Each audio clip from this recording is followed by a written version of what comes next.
Welcome to What We Into. I'm your host, Lawrence Dial. I'm here with... I'm Rob Karma Robinson. And we, this is the intro. Wow, that went swimmingly well. Amazing. You know, maybe next time I should start doing the intros. I mean, this is the second week in a row. You shit all over the intro. We'll start over. We'll edit this out. You do the intro. All right, you ready? All right. You want to count down? All right. No. Let me show you how I was done. Hey, everybody. Welcome to What We're Into. I'm your host, Rob Karma Robinson, sitting here with my friend.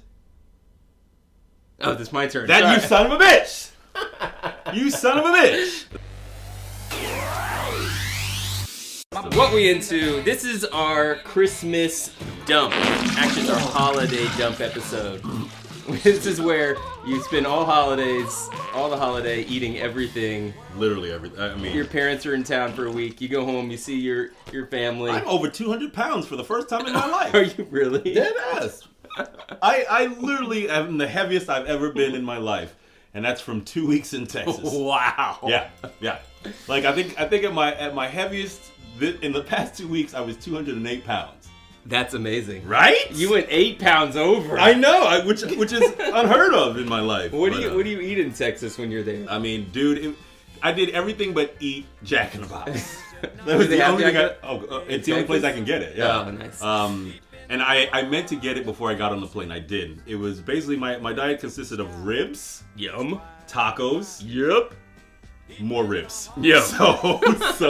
So yeah. And those big ass like steak brontosaurus. fries. Oh my god. Yeah, fries, steak right? fries. Oh my god, the steak fries were ridiculous. I've never been to Texas, but that's what I imagine they eat. Well, literally everything is bigger in Texas. That is not a fabrication. It is legit. Wow, and you didn't silence your phone. Look, and like Wade Liostro's calling. Man! Wade, we're gonna decline. Actually, forget it. No, put him on. That should be a speaker right there. Hold on. Hello? Hey, bro. Hey, what's up, dude? Where are you? I'm here with Rob. We're recording the episode. You are literally on the episode right now. What up, Wade? What up, baby? Hey, yo. Hey, man, thanks for the cover art, man. We needed to shout you out for the cover art for What We Into, man. So if you've been following along with us, all of the cover art for What We Into was done by our boy right now, Wade. Say what's up. What's up, yo? How you guys doing? We're doing good, man. Great, man. Like totally great, man. This is our holiday dump episode. Thanks for. Oh, all right. You're legitimately our first call in right now. So it's momentous. We just opened the lines. Wade, what Christmas movies did you see this year? Oh, I saw Spider-Man, man. Yeah. Fucking loved it. Awesome. We weren't lying about that one. Did you understand? That movie Yeah. is so solid. The soundtrack was a fucking amazing. Animation was fucking amazing. I loved every second of it. That's awesome. See what we're into. We're not lying. What else? Did you watch any Christmas movies? What did we watch? We watched Die Hard. Yeah. Classic. Yep. And National Lampoons. That's pretty much a staple as well. Yep. Any good Christmas presents or holiday presents or? Yeah. So I got one present this year. I got an OP1. What is an OP1? No, OP1. It's a Teenage Engineering OP1. It's like a little synth 4-track recorder. Cool. Okay. It's pretty fucking rad. You guys should check it out if you haven't seen those. What do you record with it? It's kind of like, it's hard to explain. It's a synth with a 4-track built in, and it's also got like a built-in sampler and a whole bunch of other stuff. It's just like making for beats and stuff. So it's fucking crazy. So you're saying you're trying to break into, you want to be the new Kanye, is what you're saying? Never. No, he got the sampler to make music for our podcast totally for free. Oh, word? I'm with that. I'm definitely with that. I'm all about this, man. I'm all about you guys right now. I'll do whatever you guys need. And we applaud the effort, Wade Liostro. You guys have a good holiday? Yeah, it was great, man. My parents were in town. They were here for about 6-7 days. I had a ceiling fan fall out of my ceiling. Well, you weren't here for that, were you? Word? So my parents were here for about a week. And, and they finally leave, which was great. It was wonderful to have them, but even, it's a week. It's a long time. You're ready to get the house, back to normal. They were sleeping on our living room floor because it's New York and everything's tiny. And so they leave. They get on the plane to leave, and I go to work that night. I'm just looking forward to coming home and just chilling on the couch. And then I get a text from my sister, and she's like, just so you know, the ceiling fan in your bedroom fell from the ceiling onto your computer. Wait. And it's fine. We're recording the podcast on the computer now, so everything's fine. But it was glass was everywhere, and it was, so then the next day, the landlords are great. They came and they wanted to put a new one in, but then they couldn't do it because it was hanging from a gas pipe. Wait, what? Yeah. What kind of National Lampoon's Vacation type shit? Yeah, I mean, basically, it's an old house. It's 160 years old. They bought it 75 years ago. The landlord's brother, he installed it, I think, 25 years ago, and he hung it from a gas pipe, which was, at the time, it was fine, but it slowly, moved back and forth over the course of, 20 years and bent the metal, and then, the day after my parents left, finally collapsed. So it literally is the opposite of what we're into. It's what we're not into. Yeah, we're not into ceiling fans falling, and it fell right on my desk where I would have been sitting that night had I not gone to work. So that's some straight up Final Destination ass shit right there. Yeah, absolutely. Yeah. I would have been editing a podcast or making some video for you guys, and I would have died, and that would have been it. I think right now that's a plug for us doing a Final Destination one of these episodes. Oh, we should. I love the Final Destination. They made movies. 17,000 of them. Oh yeah, those are great. But yeah. What about you, Rob? Oh man, I was right before you called, I was telling our innumerable fan base that we got 27 listeners, by the way. That's 27 people who consistently listen. You keep talking. I'm gonna pull up because I have the breakdown on the podcast host of where all these people are, and there's some surprising places. Okay. Well. So I was telling our boy Larry here that my holidays, I went home to Texas for a hot second, and in the 2 weeks that I was gone, I ended up being the heaviest I've ever been in my life. So for the first time, I'm over 200 pounds, 8 pounds over, and then I beat that by 8 pounds. It's almost 10%. So yeah, so yeah, I'm living my best life, is what you would say. Well, just to give it, you're like my height, right? You're 6'6". Yeah, 6'3" and change. Okay. I mean, I used to be 6'4", but apparently the world is trying to crush me into a diamond, so I lost an inch somewhere around the way. That was just 2018, man. That crushed everyone. Well, as soon as Atlas gets back, he can have his job because I'm tired of holding this world up. Is what I'm saying. Wade, what do you weigh? $115? Me? Yeah. Soaking wet, 90 pounds. I'm on the Rob train, man. I gained some weight. Yeah, but see, that's understandable because you have a wife and child and responsibilities. However, have neither of those things. Well, from what I understand, you help Larry quite a bit with the girls, so, I mean, you kind of have a wife and kids. Yeah. We like to joke that I'm the second husband without any of the actual responsibilities of one. You've got the body of the divorced dad. God, is that dang? You hear how he doing me? You hear how he doing me out here, Wade? I think he just called me fat, bro. You had I've known you for about 20 years, and for 20 years you've been dominating me on the body front. Yo, you know what? This is funny because I went home and one of my buddies, I used to he got kind of heavy too, and I guess I used to clown him a lot about it. So now he's a runner. I went home and he dropped 50 pounds and every I don't know if you have these boys back home, but whenever you see them, you guys get into your test of strength, kind of feats of strength. Your wrestling matches where you to try to see who's still dominant, who's the still the alpha or whatever. So we had that out, and there were, I mean, I'm to step up your game, man. No, wait. Let me finish the story. Wait, I'm still dominant. I'm still the alpha. I mean, it was handled, but he ended up telling me that story. He was like, hey, I was like, part of the reason I got into this shape was some of the stuff that you used to say to me. So I mean, apparently I'm just walking the world making my friends feel bad about their looks, and then they've all decided to get better at it and come see me. That's my whole philosophy is I'm going to be like, when you're 60 and your liver's falling out and you're collapsing in bed, I'm going to be doing sit-ups next to you. I'm going to tell you what I told him. I'm like, I am the Afro Samurai right now, and I'm holding the one headband. You boys want to come get the one headband? Come see me. I'm still here.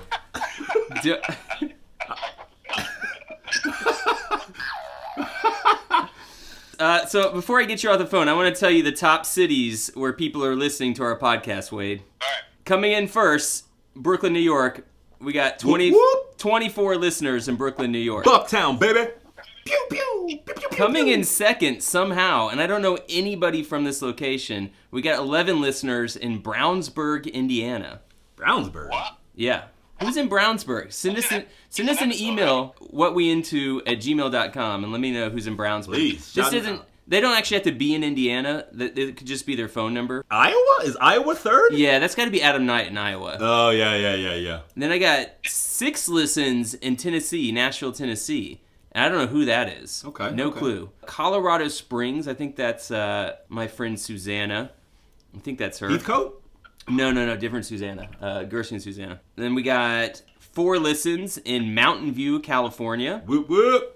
We got 4 listens in Garland, Texas. I think I know those folks. And this is actually just the breakdown of last episode, the Spider-Verse episode. 4 listens in Colorado, Denver, Colorado. 4 listens in Newburgh, Indiana. And 3 listens in Cathy, Texas.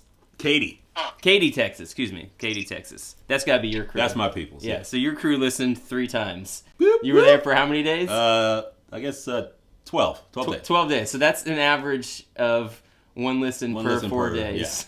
They love you, obviously. I They mean- can't get enough of you I mean- in Katy, Texas. I mean, still holding, Katie. We out here. All right, Wade, we're gonna let you go and continue on with the episode. All right, guys. If you can figure out how to do this permanently where it's good quality, we should just have you on the episode next time.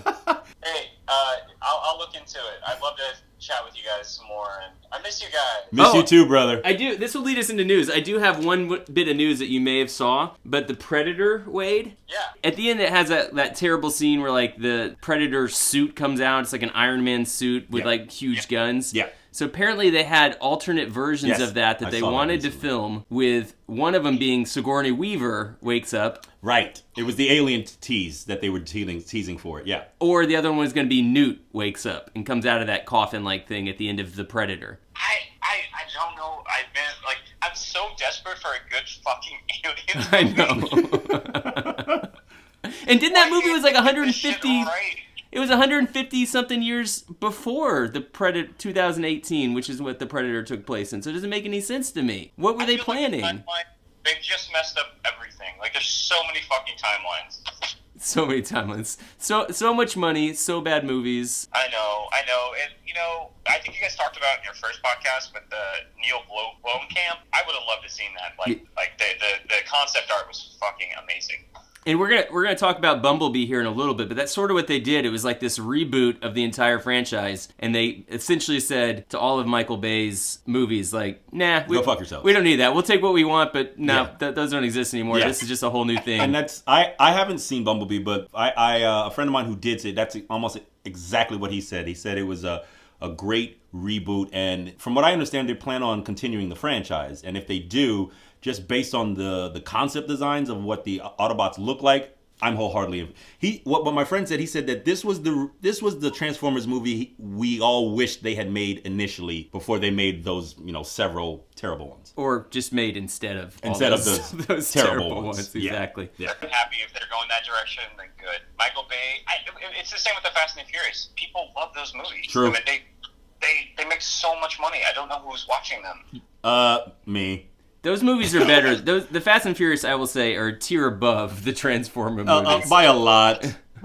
At least they're fun. I actually went back and watched the first 2 over the break, and not for nothing, they kind of hold up for me. I will say they're not great pictures, but then again, this was a culture and a time that I was into and was doing. So for me, they still hold up. I'm gonna walk back my statement a little bit. The first couple I can totally get behind, but when they're like, dodging missiles out of submarines on ice. I know what.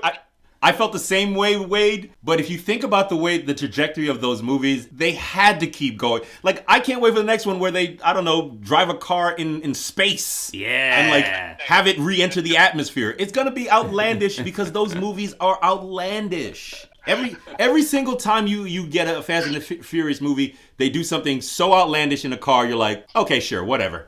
Yes, drop it out of a plane so that we can take on a tank. Sure. Why not? Why not? Just gotta have fun making those movies though, because they're like, fuck it, we're just gonna do it. They lean in. What's Yeah. the craziest shit you can think of? Let's make it. They lean into the crazy, ridiculous shit, Yeah. and like, God bless them. I feel like 90% of the time, it's enjoyable as shit to watch, and that's why they made 9 of them, or will be making 9. Fair enough.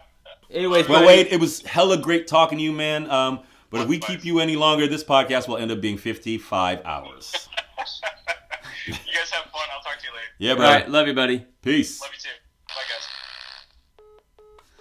All right, on with the episode. I guess we should finally start, right? I mean, officially, yeah. So Yeah. that's a good segue. We went from the Bumblebee news to. Can we talk about the movie a little bit, or do you want to keep going with what we got as far as news wise? Let's do a little news. It's Channel 4 News at 6 o'clock. This was the week that the Netflix and Black Mirror dropped Bandersnatch. Which is a terrible name. It is a terrible It's a name. terrible name. Laurel knows what it is. It's from something though. Through the Looking Glass, I think. I think so. Yeah. Like the Bandersnatch is some sort of like monster that scoops up children or something. I'm sure, but that's not really in the episode at all. Oh, and I'm not going to talk about it too much because I want you to see it, and then we'll talk about it next episode. All right, for sure. There's people online who've already seen it. It's a What I will say from what I've heard, like the whole like technology of it, like the choose your own adventure aspect of it, is really intriguing to a lot of people who I've spoken to, and I for one am all about it. Based on like I feel like Netflix has been teasing this technology for a while with like some of their cartoons, Puss in Boots. Yes, that was the first one I think that they did, and I think it was King Kong because they've done it for a few of them. King Kong was one. Puss in Boots was one, and Stretch Armstrong was another. They were doing this sort of like choose your own adventure thing. Did you do any of those? I did Kong. Oh, you did Kong. Okay. I did Kong. I started the Stretch Armstrong one, but I didn't get through all of it. I think the idea for that kind of entertainment is very interesting, and I think it has legs. And I was just wondering, I'm looking forward to seeing Bandersnatch and how that kind of plays out, because apparently there's more than a few different endings for this choose your own adventure type. Yeah, there's a lot. I mean, it's essentially like if you have, and I have actually, I'll go get it right now. I have a D&D choose your own adventure book. Word? Yeah. That's throwback. You own a D. This isn't a recent like publication. This is something from a time gone by, right? Yeah. Yeah. Because I don't think they make choose your own adventure books anymore. Do they even do that? Yeah, they do for kids. If you go to Barnes & Noble, you could find something. Okay. But this is like one of the old school ones. Oh yeah. Dungeon of Dread. That's awesome. I found this just outside in a stoop somewhere. Are you serious? Yeah, I haven't read it yet, but I kept it because I thought it was cool. They don't call it a choose your own adventure. They call it a pick a path. Same shit. Pick a path to adventure. But like, look at some of the illustrations in it. That's dope as hell. Yeah, like, it is. Like some of these would make great tattoos even. Mm-hmm. Like that'd be a sick ass tattoo. But you know what you would do with this book is right. You would get to turn to page 39. Then you would keep your finger. Yeah, of course, because you would read that part. If it was fucked up, you would go back. Oh like, shit! No. Go back. I mean, did you ever do a choose your own adventure book straight up, like without like doubling back and? No, I had no discipline as a child. 0.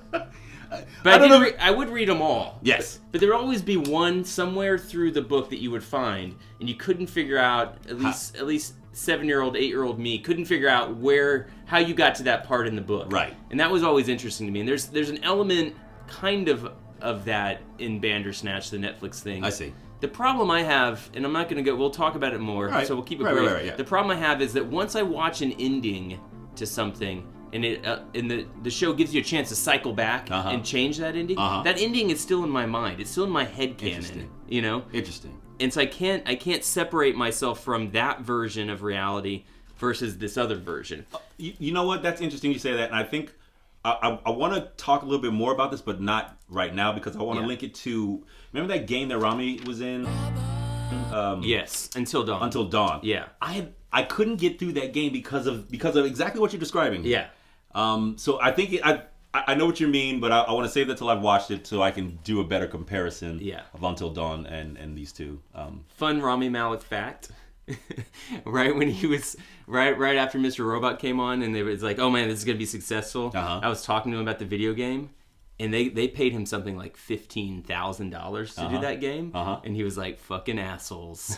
Fucking, they got me so cheap. Yes, they did. He was like, I would never do it now for that little. Yes, they did. Can't tie him up if they just wiggle around. Gosh, dude, leave me a little wiggle room, huh? Yes, they did. Not that $15,000 is. I mean, for your layman, Yes. I mean, that's life-changing. But for a cat who, like Rami, who'd already been in the game a little bit, I can see. But the Bandersnatch is also a lot like the Telltale games, the Walking Dead stuff, Batman, the Quantic Dream things that they do.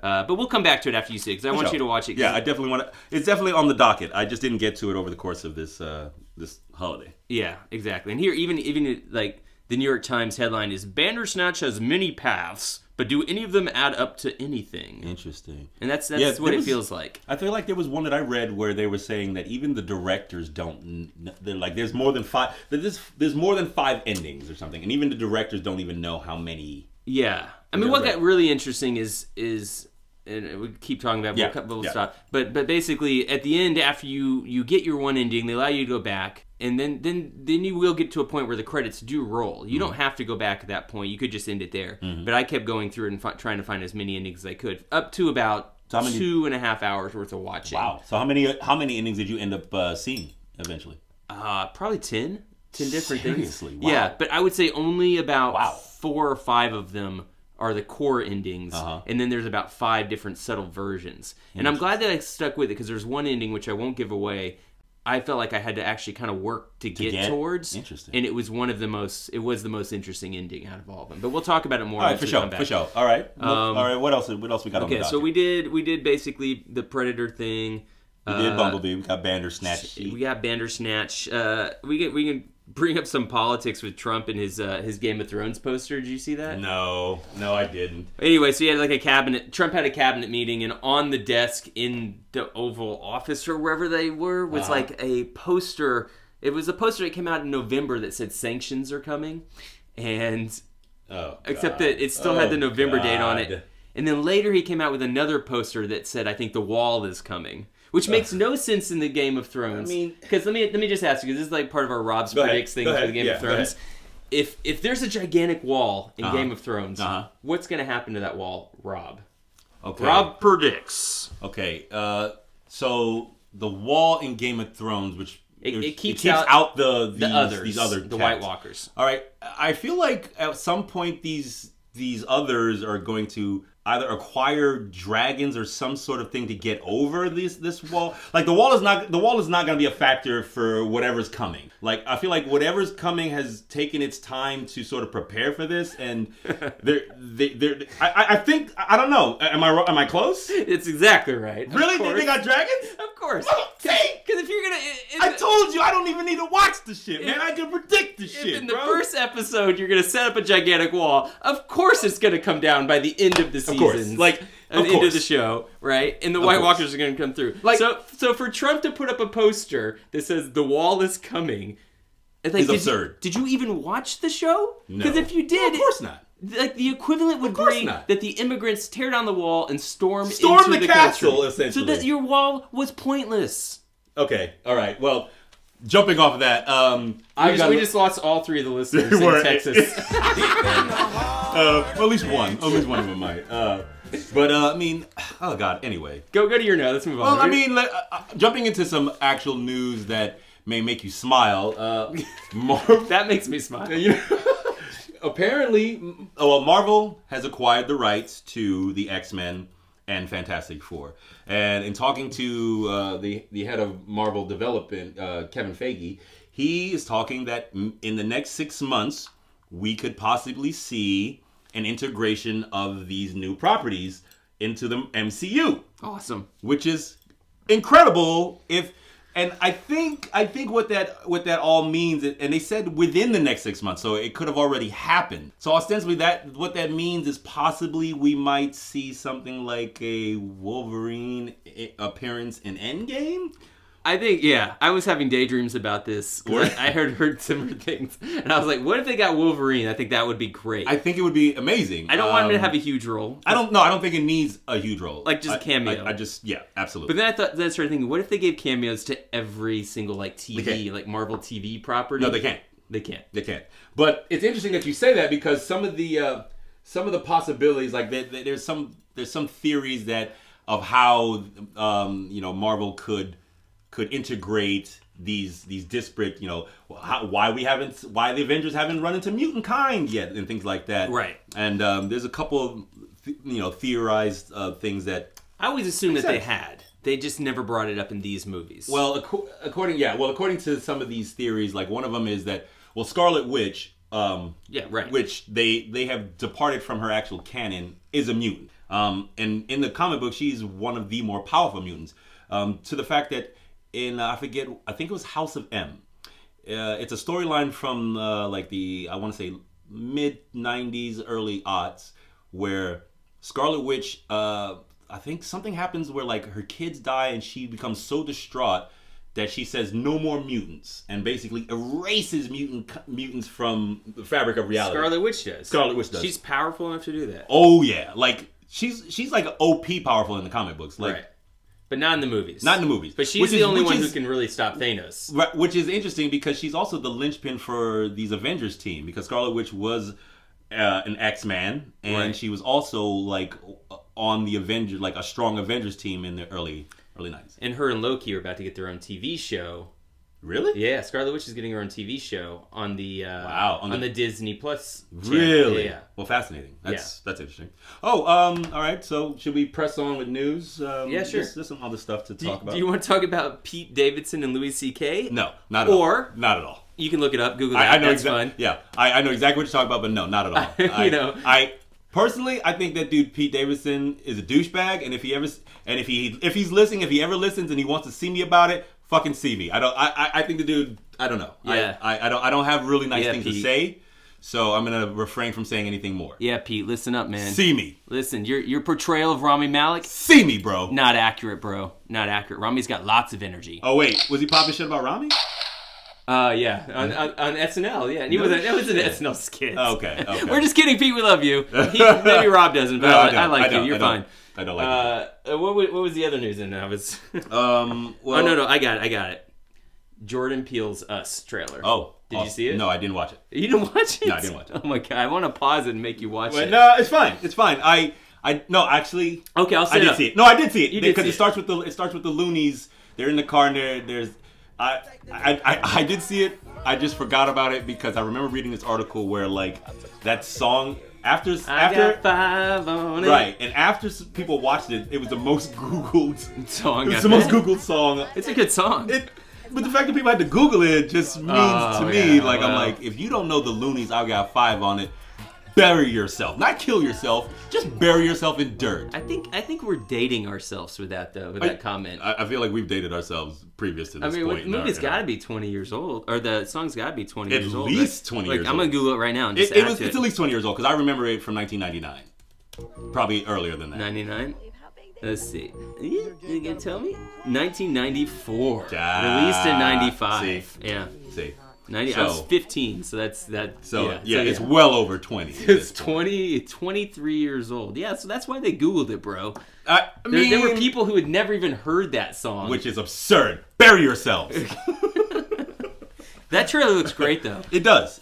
Well, I mean, so basically, if you haven't seen the trailer, you should go watch it. But in general, it's a very, very nice looking black family driving to the beach.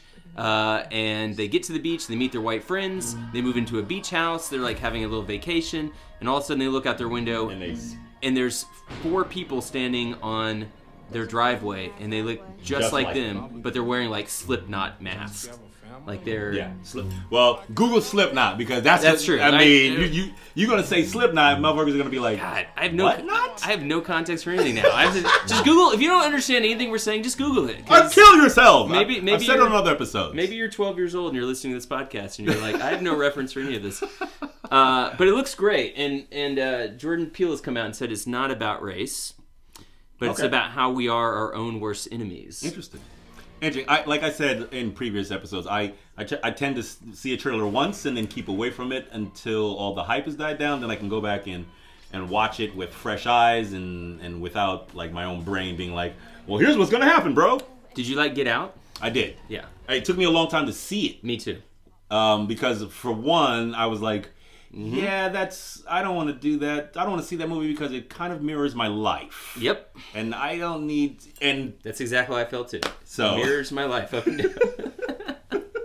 It was Get Out's great. It was great. Get Out's great. It's great. Watching Get Out from a white person's perspective. Yeah. How was that? It's great, and also you at least for me, I had to keep checking myself throughout the whole movie, being like, no, that's the good white person. Oh, nope, that's not the good white. That's the good white person. Nope, that's. Wait, is there no good white about people? No good white people? Well, wait a minute, is that the point?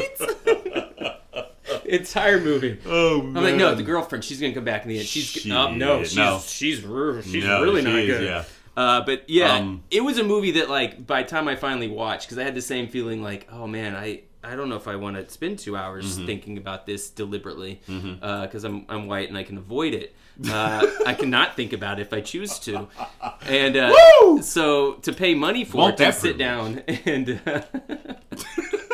But it actually was very, very enjoyable, and I'm looking more forward to this movie now. Word. I don't know why. I think because now I trust Jordan Peele. Interesting. And I'm like, and I already did from Key and Peele, but now I really trust him, and he's been proven. I'm looking. I still think this movie's about race, regardless of what he says. Of course. I mean, I feel like one, as if he's a black director in Hollywood. Yeah. I feel like as a black director in Hollywood, even if you say your movie isn't about race, there is some element to it. Yeah, of course. Because of the nature of what Hollywood is and the nature of that business. Yeah.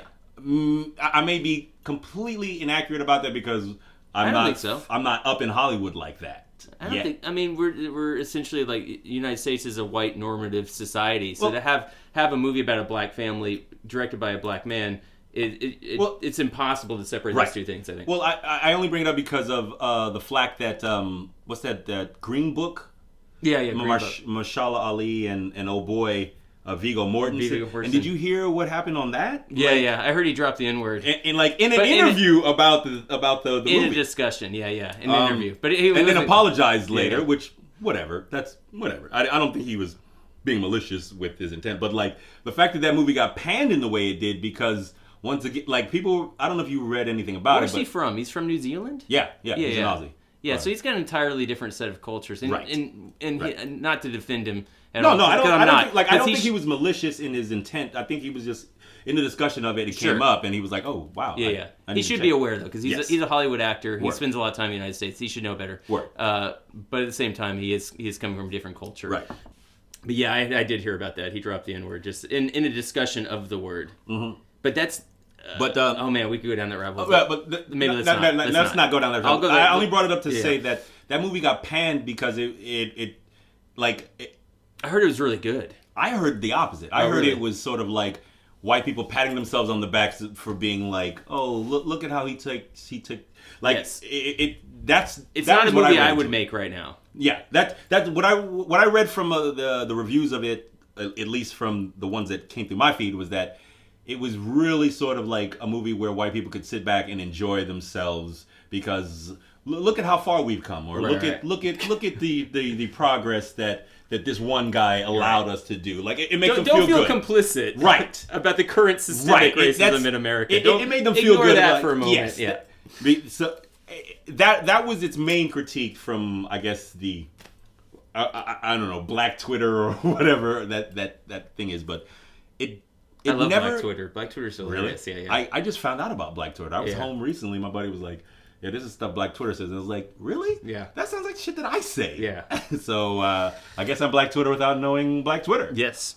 That's like me predicting Game of Thrones. There you go. See me, bro. Negro Damos in the house. I predict some stuff. Yes. What else are we talking about? Well, I think we're off the rails right now. I think we're talking about Us. Oh, you know what I was. I think it's smart for him to say this is not about race. Mm-hmm. To try to say it's about something bigger, about how we're all our own enemies. Because he doesn't want to become M. Night Shyamalan. I'm glad you brought him up because I'm excited about Glass. Exactly. Finally, but it's been about what 15 years. A little bit. Because we had Unbreakable, we had Sixth Sense. Well, and then we were all on the M. Night Shyamalan train. Oh my God! Right? We were drinking the Kool-Aid for a little bit, and then he just let us down. We got The Village, and we're like, oh. Well, I mean, which was a rip-off from a book. I feel like it started with Signs, but we could go down the rabbit hole on that for a little bit. But see, Signs to me, people love Signs, and I could not stand it. I definitely could stand it. Ugh.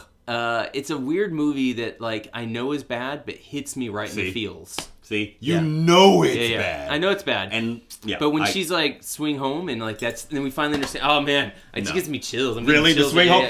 That was literally that was the part in the movie where I was like, I'm with this movie right up until, and then there was like swing home Jack, and I was like, fuck this. Is that his name, Jack? I feel like you're bringing it up from Hook.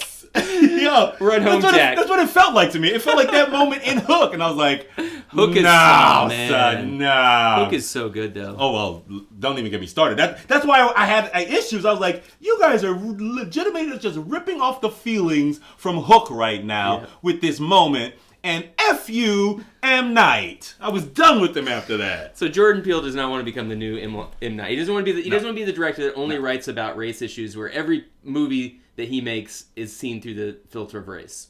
Wait, do you think M. Night was doing that? No. Oh. I think Jordan Peele doesn't want to do that. Okay. M. Night was just basically having a twist at every end of the movie, right? And he had to kind of go away for about 10 years while still making movies with no twist. I don't think he went away. I think he was here. He was saying here, like he had to go. Just pooing the bed all over the place. I remember in that movie, The Devil came out. It had with the elevator. I never saw it. It was bad. And I was like, I remember looking and being like, what is this? And then I saw that he was a director. I was like, why? They're not even promoting his name, are they? No, they're not. It's one of those set movies where you show up and you're in this place until the end of the movie. Yeah. And the entire thing takes place in an elevator for an hour and a half.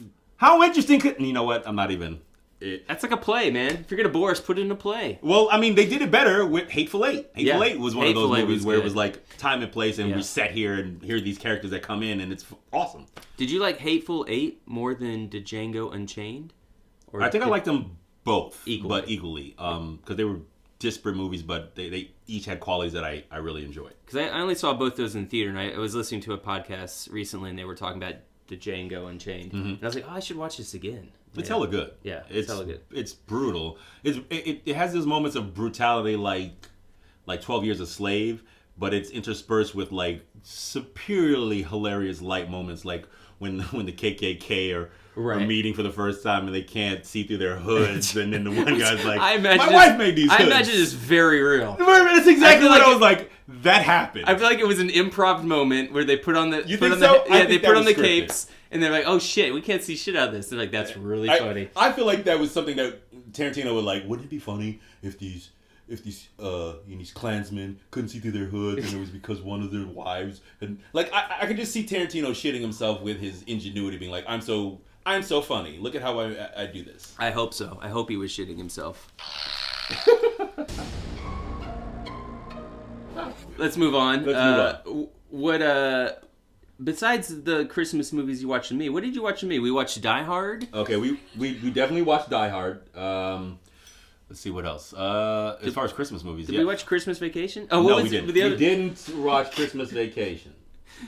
You may have to edit those out. No, yeah, he's got his Netflix pulled up. You're just gonna watch a show. I'm just gonna watch a show while we do it. No, we definitely watched Die Hard. But did you hear recently that Bruce Willis came out and basically said that Die Hard is not a Christmas movie? to which I would say, you're wrong. You know who's not a good actor anymore? Bruce Willis. Oh, don't do that. Don't do that. I don't know, man. Really? What was the last thing he was in? Exactly. Oh, eek. He's coming up in Glass. I'm looking forward to it. Maybe he'll just brush off his acting skills a little bit. Because to watch him now in Die Hard, you're like, man, you were so good. But that's literally his, like, the only thing he's been done in, like, the last 10 years is the Die Hards. And nobody's casting him in anything. What else has he done? Oh, my God. Don't make me pull him up on No, don't do it. I'm going to do it right now. I'm doing it. I liked him in Looper. Was he in Looper? Oh, Looper, yeah. With Joseph Gordon. Yeah, Joseph Gordon, yeah. I was thinking of Jumper. Well, that's what I mixed up in one of the previous ones. Get to the chopper. Because he was in one of the biggest. We're not going to do a hits or bombs thing this year. But next year we'll come back and we'll review a whole bunch of movies and we'll talk about what were the best movies, what were the worst movies. I do have some comments from some people about best and worst movies we'll do at the very end here. Okay. But we're not doing an awards thing this year, but I feel like next year we'll do an awards. We'll have some voting. We'll have this thing that you can write in and tell us what your favorite movie was, what was the biggest bomb. But one of the biggest bombs was Death Wish that Bruce Willis was in, which was the Eli Roth remake. Death Wish? Yeah, it was very pro-gun, pro-happy. Is that the one with that was supposed to be the remake of the Bronson joints? Yes, exactly. Yeah. Yeah, I heard they were making it. I didn't even know it came out. It did come out. And nobody saw it. March 2nd it came out. Of last year? It was a huge bomb because it was pro-gun. It was about a white guy going out and taking vigilante justice, Yeah, read the room. Upon himself. Read the room. And Michael Douglas did it better than Falling Down. Oh, yeah. Falling Down's awesome. So, I mean, basically it's Batman, but without killing people, which we'll get to in Titans. We're going to talk about that. We're going to talk about Titans later, guys. I think we should. Because I was actually having this conversation with the guy I was working with this morning, who we should have on the podcast because he can speak some shit on some comics. Good. We should get some guests in here for sure. You have to have very, very enthusiastic. And you gotta know general knowledge about lots of things. You gotta know your shit, even if even if it's not accurate. You just gotta know it. I feel like eventually we'll get a fan base who will have so many complaints. Oh my god, I can't wait! Listen, guys, I can't wait to defend. Here's everything wrong with everything that you've said, and be like, I'm gonna start it with saying that I drink and smoke profusely, so everything with a grain of salt. What else did you watch Gremlins with me? Which the first Gremlins? That was a Christmas movie. It definitely was a Christmas movie, but I didn't watch it with you. To this day, I will stand by Gremlins, and I will stand by Gremlins 2 as being a better version than the sequel. Yeah, actually, better version than the original. Yeah. The director prefers. I forget his name. Really? The director says 2 is better than 1. Yeah, he likes 2 better than. Yeah. Hands down. He's right. He's more into Gremlins 2. It's so much better. Yeah. Gremlins, oh my gosh, was that a 2017 Gremlins? What did I just see there? No, that can't be true. Apparently there was a Gremlins video game, too, in 1984. That makes sense. Yes, there was. I would love to play that. I want to say either Sega? Joe Dante's the director. There you go. Joe Dante.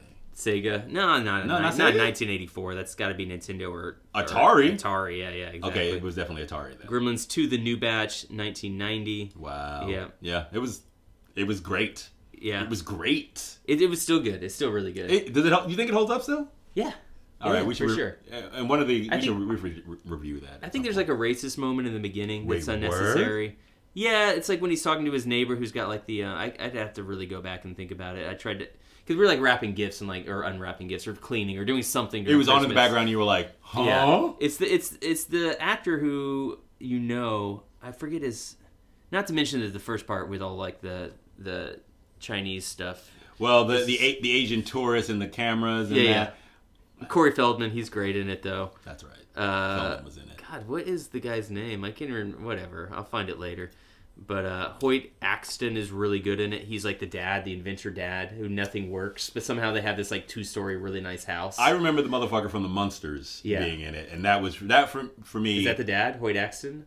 Wait, what? This guy, Randall Peltzer. That guy? No, that's the dad. He's also in the Black Stallion too. He's the dad in the Black Stallion. The guy I'm talking about, he was the grandfather on the Munsters TV show. Yeah. Who he's Dracula. Yes. He spent the whole movie in the Dracula cape. Yeah, and that's a character from the Munsters. Well, it's Harry Carey. No, I don't know. Dick Miller. No, I don't know. Murray Futterman. No, I don't know. We should have planned this, but we didn't. Yeah. But Gremlins is great. If you haven't seen it in a long time, go back and watch Gremlins. Definitely. What else did we watch? Christmas Vacation we watch every year. It's still holds up. It's a bit nipply out there. It still holds up. It's still good. Chevy Chase. Too bad he's an asshole. The man. Yeah, that's exactly. I was literally going to say it. I was like, yeah, it still holds up and it's really great, but Chevy Chase is such a fucking dick. I don't care though. I feel like if Chevy Chase was just I'm ready to not be a dick and make movies again, I'd be like, I'm ready to accept you, sir. And I say, that's that privilege. Yeah. That's that privilege. Was he racially a dick? No, I don't think he's ever been racially a dick. I'm just Was he masturbating in a locked room while making women watch him? No, none of that. Huh. It's just It's almost like if you did something like that, you wouldn't come back and try to be on stage 6 months later. You mean like our boy Louis C.K.? Did he do that? I mean, I think he did. successfully. And then he came out with That's that fucking privilege. We're going to talk about it. We're not going to talk about Louis C.K. I feel like we should leave that for another time. Because Glavin. Pew pew sound effects. Pew pew sound effects. What? Any other Christmas movies you want to talk about? Christmas Story was we watched that again. Honestly, I've never seen that movie to completion. Really? Yeah. You didn't complete with that movie. Nope. Never could finish Christmas Story. It did not get you off in a way that you could. I'd never finish. You just kept pounding away. I just kept on drilling at it. Drill, baby, drill, and it never came to fruition. I'm sure it was satisfied then. I mean, I don't know. I mean, maybe I've been blue-balled a little bit. It's a classic. And I hear that. If you were here... I hear that. Okay, next Christmas, you're going to say here. I'm calling you for next Christmas. Okay. Not like on the phone. I'm saying like, I got dibs on Rob. All right. You're not allowed to go home to your family. You're not allowed to go back to Texas. I mean, technically, I was visiting found family anyway. Next year, instead of going back to Texas on Christmas, you go back the day after. Have Christmas with us, and then go back. I can do that. I also got pictures of my dad in the Rick James t-shirt. Did he? Yeah, that's awesome. It's awesome. He loved it. And then the funny thing about this is what I realized: if you're gonna do presents in person, don't overthink them. Just get them something stupid that's funny. It's gonna be way better than a thought-out gift that they really want. Okay. Well, I literally haven't bought a gift for anyone in several decades. Oh, really? Yeah. I hadn't noticed. Yeah, you do give me a lot of gifts. I am literally. Hadn't noticed at all. I'm the worst. That zero thought was put into my gift giving. No gifts. Wait, you have something for me right now, don't you? I do. It's let me see what I got. Is it a piece of tape over your dog tags so I don't have to edit out the clanging? Oh no, it's definitely not the piece of tape over my dog tags. It's definitely not that. They just sit between your two sweaty pecs. And they are sweaty. And they just rattle back and forth through the entire podcast. No, I definitely got you something, bro. It is actually it should be delivered here before 5 o'clock. Sweet. I mean, if Amazon is anything, it should be here. So it's 12:31 now. We'll just keep recording this podcast until it comes. So what do you think? Do you like I can't even fake this. No, I didn't get you shit, bro. Yeah, pretty much. Which one do you want to talk about first? As part of our Christmas dump, we have Aquaman, Mary Poppins Returns, and Bumblebee to talk about. Oh, are we moving into the section? Yeah, we're moving into the actual. Unless there's something else you want to talk about. News-wise. There was one other thing, but I've already had too many sips of the whiskey, and that train is ferociously down the track. Yeah. So no, let's jump in. All right. So let's talk about first. We'll talk about two movies. We'll talk about Mary Poppins, then we'll do Aquaman, and then we'll go to Bumblebee. I think you should start because I've only seen one of those two movies. Mary Poppins, you came back. I've come to look after the Banks children. Us? Oh yes, you too. When your father and I were young, we used to imagine that Mary Poppins could do all sorts of impossible things. Those things didn't really happen. No, of course not. Ridiculous. So it came like a few days after Christmas, and my wife was like, "What do you want to go see?" And I was like, "Bumblebee." And she was like, as enthusiastic as I could be about another Transformers movie, the sixth Transformers movie. And she was like, "Yeah, no, I don't think, no." Because she wanted to take the girls. Okay. And you know my kids, my girls are not. They're girls, but they're like not really girls. Right. They got like ear piercing, and they're into like piercings, but probably tattoos later. You're welcome, by the way. You're welcome. And so, anyways, we did go see Mary Poppins Returns because we feel like we owed it to them to give them something girly-ish. That's absurd. You should take them to see Transformers. I thought my wife was a big fan of the first Mary Poppins. Turns out she hadn't even seen it in like 25 years. Okay, so she hadn't seen it in a while, but she had seen it. Yeah. Have you ever seen Mary Poppins? Hell yeah. It's one of the better Disney ones. Right, okay, so you like Mary Poppins. Yeah, I do. The original was, I love Julie Andrews and Dick Van fucking Dyke. Yeah. And anything with animation in it, I've already told you, is going to be my shit. And that first Mary Poppins had one of the dopest sort of anime crossover scenes with like live action and people. Like I can name 3 off the top of my head. Bedknobs and Broomsticks was probably the best. Oh really? Okay. Yeah. See, I've never seen that one. Word? Yeah. Angela Lansbury, and I forget who else was in it, but Angela Lansbury is a young lady. Yes. She's in this. Wait, she's in? Angela Lansbury is in Mary Poppins, but Julie Andrews is not. That's okay, fine. But I have a theory how does about Angela look? Good. Really? But she makes such a strange cameo that I thought it was Julie Andrews at first. And you know how when people get old, you just start to be like, that's an old person. You know what I mean? That's only with white women. Only with white women. I never knew with... Sorry, Mom, that's not true. I don't mean that. I got a lot of beautiful white mothers. Yeah. So, yeah, she's in it at the very end. She's like a balloon seller. Oh, wow. She sells them all balloons, Well, and then they float around with balloons. Bedknobs and Broomsticks did it best. Mary Poppins and Rogers, Who Framed Roger Rabbit. You think Bedknobs and Broomsticks is better than Who Framed Roger Rabbit? Yes. As a movie, or just the animation in it? Not as a movie, just the fact that it was one of the first to do it and do it so successfully. Like, at least a third of Bedknobs and Broomsticks is a live-action movie. Even more so than... it's more of a crossover movie than Who Framed Roger Rabbit. Okay. But for me, I can't think of a movie like that. I can't think of a crossover movie like that before Bedknobs and Broomsticks that did it as well. Right. So I give Bedknobs and Broomsticks the top tier because it was the first, in my opinion, and kind of jumped off everything that came after. And then Mary Poppins in that secondary role because I just like that movie better. And then Who Framed Roger Rabbit, which is still one of my all-time favorite crossover movies. That movie's awesome. It's completely awesome. I would love to go back and rewatch that movie and talk about it. Oh, yeah. This would probably fall underneath all of those. Word. It's not bad. Actually, I really enjoyed watching it in the theater. I kind of went into it like... Okay, all right, stop right there. Could you see yourself, with your television, with the technology, with your 4K, could you see that being a home movie watch? And still being as enjoyable? Yes, totally. Okay, then successful movie. Yeah. Because I love Mary Poppins. Like, even if it's on TV, like when they edit it really weird and they chop it up, if it's playing, I'll watch it because really? I love that movie. This might have been more of a movie for you because I hadn't seen the first Mary Poppins in a while. Oh, maybe 32 years. Wow. A while. Like I hadn't probably seen it. But you had two younger sisters. Was that not like the girl where Shar and it just Mary was not playing? Into it? It was just not playing in our house very often. Like it would come on occasionally on TV and we would watch it, but it was never like a thing that like let's watch Mary Poppins. Yeah, but I know I'd seen it at some point. It just had some of the most memorable like I said like crossover. Like there's a scene where like they jump into a painting like and then like Mary and Dick Van Dyke and the kids all have like this day out on like a animated carousel and like Dick Van Dyke does this dance with penguins and shit. It's fucking rad. I was having kind of like, not a crisis, but like an existential moment watching Mary Poppins. Just thinking of it very... Wait, who played Mary in this one? Emily Blunt. Emily, I like her. So you don't know anything about it. So you don't even know that Lin Manuel Miranda... is in it? Is basically the Dick Van Dyke character. No shit. He's like a lamplighter, you know? He's not a chimney sweep, but he's like a lamplighter. Chimney sweep. Chimney sweep. I had some notes here too because...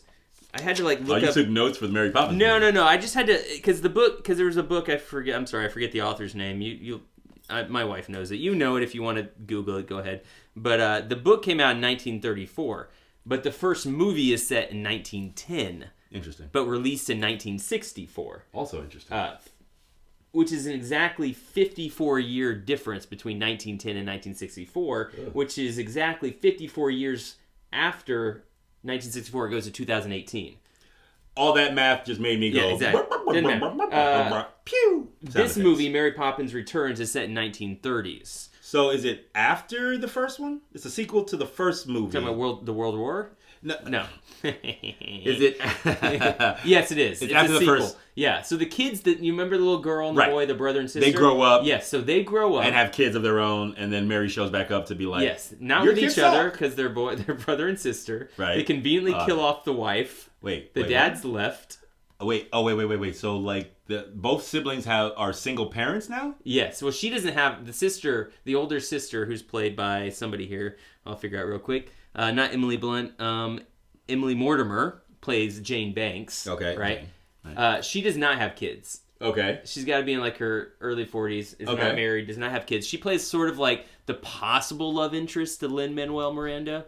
Who's also definitely like on the heels of Mary Poppins. Like he's into Mary Poppins too. Well, I mean, in the original, like that was the relationship was Dick Van Dyke and Mary Poppins. He was a chimney sweep and he was macking the nanny. Yeah. Okay. There you go. Which exactly. would make sense. Perfect. So So anyways, yeah, Ben Winshaw, he plays Michael Banks. His wife is dead, but the kids are alive. Okay. Mary Poppins, you know. So so she shows back up to help him, like, not be his dad, basically? No, basically they're still in the same house, Okay. right? So and then mom and dad have died. Two lawyers, yeah. Okay. Mom and dad died. Wife's died. Two lawyers show up at the house, and they're like, by the way, you know, when your wife died, you took out these loans for some reason, and you took it against the house. You're going to lose the house now. Okay, so it's gone. It's a save the house type of thing. You have till Friday to pay off X amount of money. So right? Mary shows up and magically makes everything okay. Exactly. Okay. For the most part, yeah. Okay, for sure. And does he learn some sort of lesson about family along the way or something? Yes. I mean, what's interesting about Mary Poppins is there's a lot of these movies where this kind of this supernatural being comes and helps kids out, or an alien comes down and helps kids. It's basically Deus Ex Machina. Yes, exactly. But what's interesting about Mary Poppins is the adults can also see her and interact with her, right? And even in the first one, they're interacting with her. She's not like this phantom. She shows up. It's not secret. To take the job. Right. It's a job like listing that she magically shows up, floats down with her, umbrella, and is like, I got this job. It's like a fairy godmother. Basically, you're telling a fairy godmother story. Now, Laurel saw it, and she liked it for the most part, but she also, they're just living outside of their means. This is what my wife says. They're living way outside of their means. Such a 2019 thing. They've got this gigantic house. He didn't make payments on it, so of course he's going to lose it. Leave it to Laurel to bring her back to terra firma. He just forgot to make payments, too. He's like, I have the money right here. I just forgot. So basically... He's just a shitty with money. He's really shitty with money. He's an artist, by the way, in the future. Of course. I can't remember. We're all shitty. I can't remember what kind of artist, but he is some sort of artist who's obviously broke. His father has stock in the bank, so they're just trying to find the stock, the certificate of the stock. So it's somewhere in the house. So it's a Deus Ex Machina movie with a Deus Ex Machina sort of bent. Right. Because he has to find this, and magically, the stock shows up in time to save the house, right? Exactly. Okay. Exactly. Okay. Gotcha. All right. Rob predicts. I mean, I've seen enough of these shits. I could literally do it for most movies now. But the privilege is so, outlandishly large, because they live in a mansion. Could you? They live in what would be equivalent now of $30 million mansion. I have a question. And they still have the same nanny. Okay, I have a question. And they have Mary Poppins who comes to help them as another nanny. Lin Manuel Miranda. Yes. Clearly. Poor as fuck because he's a lamplighter. And Latin as fuck in a world that is what? He does a really bad Cockney accent. Oh! But on purpose. Magical. But on purpose, because Dick Van Dyke's bad accent is really, really bad in the first one. Of course. Suitable for the occasion, extemporized and thought up before your very eyes. But Dick Van Dyke was a white guy in London. Yes. And Lin Manuel Miranda. He's almost white. He was I wish I could do that. My wife was she's like, it would have been great if they got Justin Timberlake, but he would have just dominated everything. And I was like, they can't get Justin Timberlake. They have to have some kind of person of color here in this movie. It's just set in London. See, and I don't know. I feel like if it's London, just lean into the fact that it's going to be a white guy. Yeah. Just lean into that fact. Don't shoehorn a colored person into the role just because. Not in the times that we live in. He came all the way from Puerto Rico to London. Thank you. To Light Lands. Right, and with a poor Cockney accent. And his first song is all about look on the brighter side, it's all up in the sky. Think on the good thoughts, don't dwell in your own systemic misery and racism. When you edit this for the internet, would you edit a revolver sound, that, and me clicking it and putting it in my mouth? Because... Thank you. Kill yourself. Count your blessings, you're a lucky guy.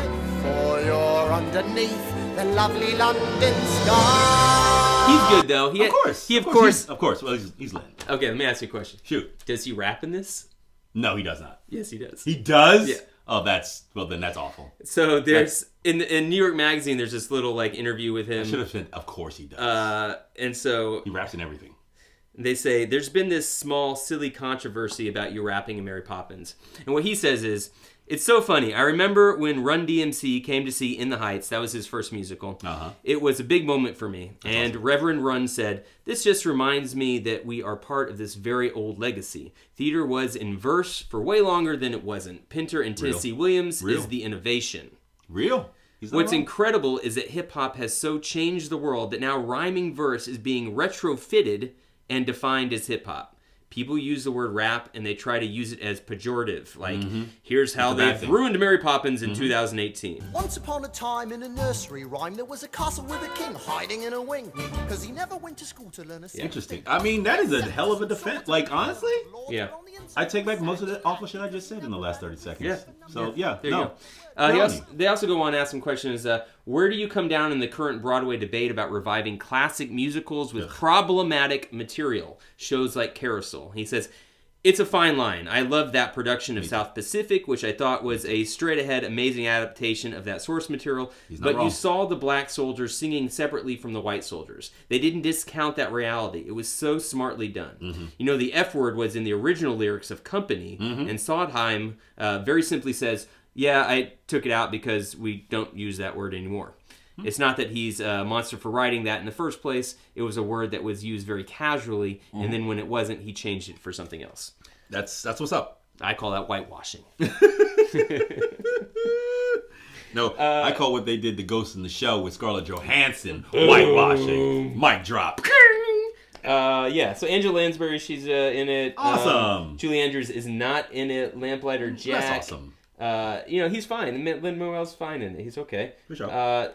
But basically, yeah, so it is this movie that you watch, and if you're not a millionaire, even if you were not a multi-millionaire, you will feel like, wow, these people... These some irresponsible bitches. Yeah, and they have a lot of fucking money, and their house is huge. There's like it's a cobblestone street in front of them. You know, when you got a cobblestone street in front of you, you know that you're living in like a $10 million home.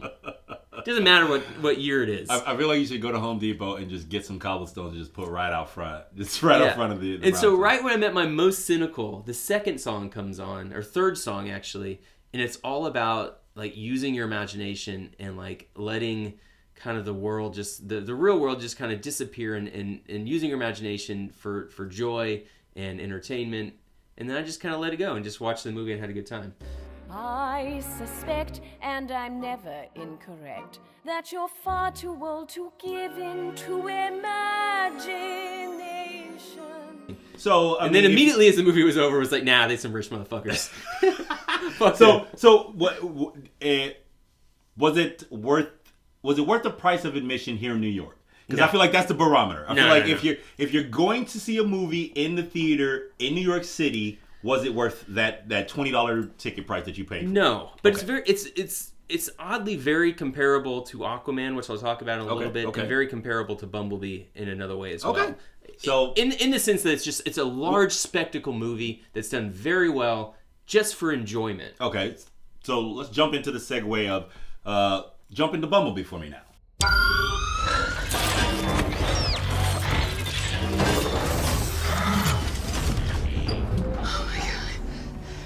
You. So you have no idea where he came from? No idea. Yeah. So Bumblebee. Did you see Mary Poppins first and then Bumblebee, or did you see? We saw Mary Poppins first, and I tried to get my wife to go see Bumblebee. And actually, did she actually go with you? To Bumblebee, no. She didn't. No, so you went and saw by yourself. We saw Mary Poppins with the kids, and I went by myself yesterday to see Bumblebee because I felt like I had seen everything else that we could talk about this Christmas. Right. That I felt like I need to see that. And people had actually said it was good. Whereas I think about a year and a half, 2 years ago, or maybe for the last night, for the yeah, whichever one it was that I saw, the last Michael Bay Transformers. Well, I was like, it was the last night. Never again. It was the last. It was the one with dragons and like a Merlin mythos that they were trying to shoehorn into. Yeah.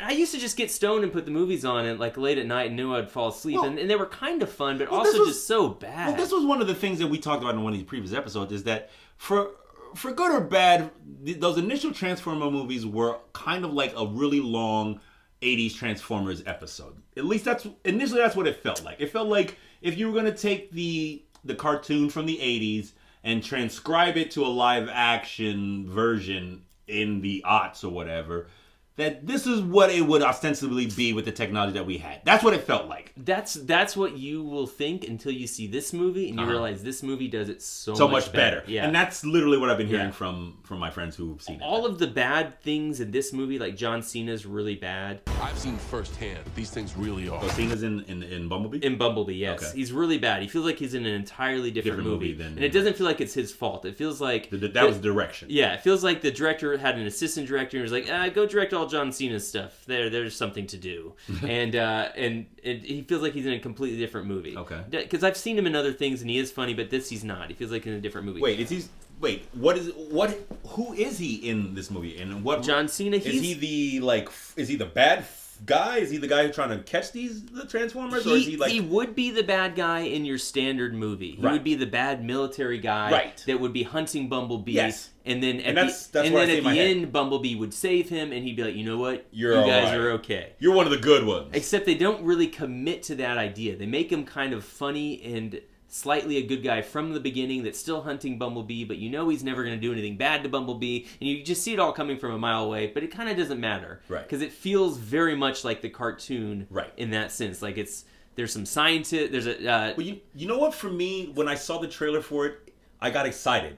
Because it was for the first time, like, looking at the actual Transformers, that I could see what they were. And it harkened back to... like that original, the original imagery from the cartoon, like Soundwave looks like Soundwave. Yes. Optimus Prime looks like fucking Optimus Prime. Bumblebee. Not like this, like really over the top version where we're gonna see him mechanized and then here's the screws. Like they doubled down on that with the second Transformers. Yeah. Now the first Transformers came out. It was Shia LaBeouf. I saw it in the East Village with Laurel and my friend Will Wood. And I think Joe Boyle actually we saw that sounds. And we were fairly excited. I mean, I was never a huge Transformer fan. Word? I like G.I. Joe. I was a G.I. Joe. More than Transformers. But I had Transformers. I played with them. But when the movie came out, I was like, okay, yeah, let's go see it. It looks kind of cool. Mm-hmm. And it was like, I don't know, a B-. Yeah. Okay, this is what C. I'll say this. I was really, really excited for the Transformers live action because they had been wanting to make that movie since the 80s. Yeah. They had been wanting, since Transformers was on television, they've been wanting to make that movie. And so, like, when they finally came to fruition, I was one of the hypest people about it. So I gave it a lot of grace. Yeah. There was a lot of things that I was like, but it's a Transformer movie. Their special effects were almost not too good. It was too good. In the first... Because I remember sitting in the theater, like, and I wasn't up on the screen. I just remember being like, I can't tell what that is. Yeah. Like, it was either moving too quickly or it was too close up. It was like seeing the elephant, but you were like right up on it. Yeah. You know what I'm saying? What the second movie really did was they made it so that they could transform into anything at any moment. And see, you said that before, and I don't remember that. Yeah, if you watch I think you're thinking about one particular Transformer from that. And it was the one that was blade thin. Because everybody transformed into that one thing. Yeah, not that they could transform into anything. But, like, when you had an actual Transformer as a kid, you could take its leg, you would move it forward, you would twist it, you would turn it back, and it would kind of bend back into itself, and a tire would pop out. Right. This, with the Michael Bay Transformers, particularly from the second movie on, it made it so you didn't have to move in those motions to transform. You could move in any motion direction, and transform. Right. And like, that's why it became saying. Impossible to follow as a person watching the movie. Because, even in the originals, like, they had a methodology of their transforming. Like, they would fold down, then their legs would spin this way, and then they would reveal something. Yeah, okay, I see what you're saying. And it just seemed like in the movies, they would just be like, burp, burp, burp, burp, burp, and now I'm a robot, and then burp, burp, burp, burp, burp, and now I'm a car. Exactly. Okay. Exactly. Yeah. All right, that makes sense. Brief synopsis. The movie opens on Cybertron. And if you haven't heard... Wait, you actually see Cybertron? Yeah. Wow, so that's you awesome. spend the first 5 or 6, 7 minutes on Cybertron with Optimus Prime fighting, and he's getting... all the Transformers are getting their ass kicked. Well, that's canon. By the Decepticons, that's exactly. It's essentially the beginning of the cartoon. Yes. Awesome. And also the beginning of Man of Steel. Remember, he's there and like the planet's falling apart. Right. And he's got to send Superman to Earth. Right. He sends Bumblebee. And it's not like you're the savior of this planet. It's more just like Bumblebee was a scout. Yeah, exactly. Go to Earth, scout out the planet, and I will meet you. Is it safe for us to regroup? Yeah. Blah blah blah. And I will meet you there as soon as I can. That sounds. See, now that just in that synopsis description, that sounds like a way better movie and a jumping off point for other movies to be done. Yes, it's simple. It's fine. He gets to Earth. He crash lands. He's the only Transformer there. Right. John Cena finds him. They have a kind of a fight thing. He gets his ass kicked. Scattershot or one of Scattershot. one of the Transformers comes, kicks his ass. He turns into a car and then goes dormant for about a year. Mm-hmm. The girl who plays Charlie, who's Haley Steinfeld, finds him. She's turning 16. She's a junkyard girl. She basically wants a car for her birthday. She finds Bumblebee in this junkyard and convinces the owner to give her the car. I'm Charlie Watson. I'm 18. Today, actually. Is the Beetle for sale? Yours, kid. Happy birthday. Which is actually one of the best scenes. Okay. The movie is primarily... It goes from mediocre to kind of good. It's not great. Mm-hmm. It's pretty good because of Haley Steinfeld. So she's really good in it. Yeah. Okay. And it's funny because I was watching Mary Poppins Returns, and as soon as we learned that the wife dies, my wife turned to me and was like, "Of course, fucking Disney. The mom's dead. Of course." In this movie, to see Laurel too. the dad's dead. And Haley Steinfeld, who finds Bumblebee, has this like really nice stepfather who's like goofy and stupid, but like the dad's dead in this movie. And I had this moment where I was like, actually, I kind of don't mind it, like, because it made me think of Penelope, like what she's got like a picture of her dad. Her dad was helping her build this like really dope Mustang that now that he's dead, she can't finish. And then she finds Bumblebee the car, you know what I mean? And she helps put it back together and learns that he's a robot. And anyways, it was like what everything that you're describing literally sounds like the beginning of an episode of Transformers from the 80s. Yeah, I think they were very smart about it. It's not directed super well, to be quite honest. Okay. But it is directed competently. Travis Knight is the director. I don't know what else. Let me click on him and see what else he's done here. He did Paranorman. The animation. Oh wait, is that Kubo and the Two Strings? Is that him too? Kubo and the Two Strings. That's a dope. So a lot of what he's done is not live action; it's animation. Yeah, let me look and see. So he's a better. What else? What else? Director. Oh, he only has 2 directing credits, which are Kubo and the Two Strings and Bumblebee. And I feel like if you like Kubo has a similar. I loved Kubo. Feel to this, in that like it's not necessarily a great movie, but it's very competent and definitely looks cool and has some nice heartwarming moments in it. Okay. And actually, if you remember the first Transformer, when Shia LaBeouf is trying to get his car, right? It was not dissimilar from what you're describing. The scene with her trying to get a car from the junkyard. Yes, exactly. Okay. No, it's like I'm on board. Like and. You would like it. You would probably like this movie even more than me because I'm actually not that big of a Transformers fan. And like I said, I saw it because I needed a day to like do nothing, and I went to go to the. I got one more question, and we can move on to Aquaman. Soundwave. Do they show that it? I mean, how is the ejection? Like Ravage comes out of his chest. Did we see a Ravage in this? Okay. You see that either in the first 5 minutes or there's one other flashback to Cybertron. I think maybe that's when you see it. Okay. That's when, for me, like, you have to fully suspend your disbelief because they're on Cybertron. They're these robots that can turn into anything they really want.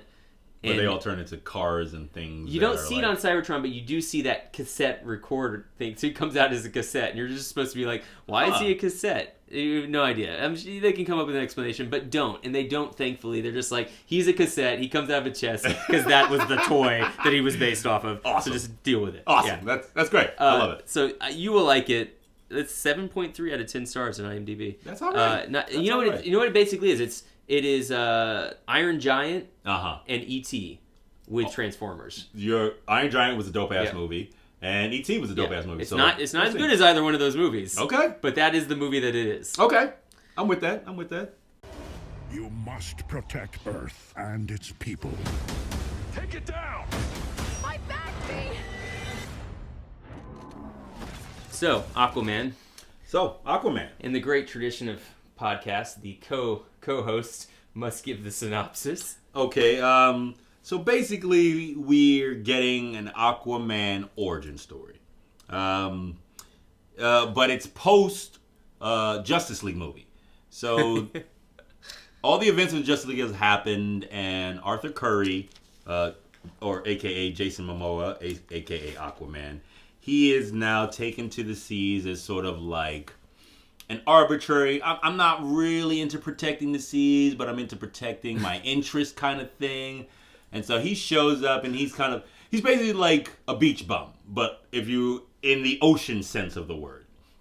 And then he's a half-breed. Yeah, he's a Harry. If you were a Harry Potter fan and you don't know about comics and you're like, I don't know who he is, he's basically he's Hermione, but not smart. But not at all. Not at all. The opposite. So of smart, basically, actually. like the Queen of Atlantis. His father, Aquaman's father, saves the Queen of Atlantis at the beginning of this movie. Oh wait, I gotta pause here because Hermione's not actually a half-breed. I understand. If you want to write in, well, Mary, come get your boy. Mary, come get your man right now. We're gonna get notes. She's gonna barbecue your ass. She's gonna be like, well, actually, let me get my glasses out. Who is the half-breed? If you know who a half-breed is in Harry Potter, let us know. Go on. So the Queen of Atlantis showed like. She's running away from an arranged marriage at the beginning of this movie and washes ashore at this lighthouse in Massachusetts. That's Nicole Kidman. My father was a lighthouse keeper. My mother was a queen. But life has a way of bringing people together. Which took me a long. I was like, I didn't even realize Nicole Kidman was in that movie. Yep. The whole time I was looking at her, I was like, is that Nicole Kidman? I couldn't tell. This was filmed in Australia, and she's Australian, right? Well, that makes sense. Yeah. I didn't know it was filmed in Australia. But was she rocking an Australian accent? No. She was doing a standard American. So she was. That's like. She was because she washed up in Massachusetts. Oh, right. Yeah, remember the lighthouse is in Massachusetts. Yeah, good point. Or Maine? Was it Maine or Massachusetts? Yeah. Some coastal whatever. So she washes up. Aquaman's dad finds her, and they fall in love. Bippity boppity boo. Here comes Aquaman. Well, actually, she gets pregnant, has the baby, and then the forces of Atlantis show up to return her for this arranged marriage. To which she's like, okay, well, you know what? In order to protect the love of my life and my, half-breed son, I'm going to return to Atlantis. So this is basically like a Penthouse Forum. It is a terrible Penthouse Forum. It's like that I would have read. Horny guy in his lighthouse. Yeah, all by alone. himself, and a pretty white woman washes up on shore because one, his dad is Maori, or I think that's what I think the bet that they were going on is that he's some sort of like ethnic person. Because the tattoos and the what have you. He's Boba Fett from the prequels. Yeah, well, yes. He's that actor from Boba, but like, what is his name? I forget his name, but I think in the world of Aquaman, he's some sort of Maori. Tamira Morrison.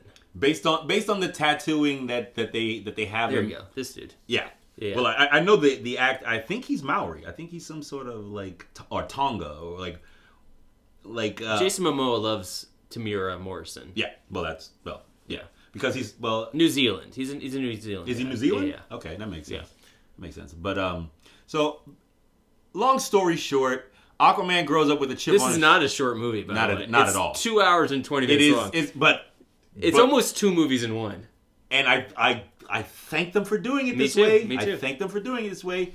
So basically, Aquaman grows up without his mother, and he feels a way about Atlantis because he believes that they murdered her based on what he was told by an Atlantean who trains him.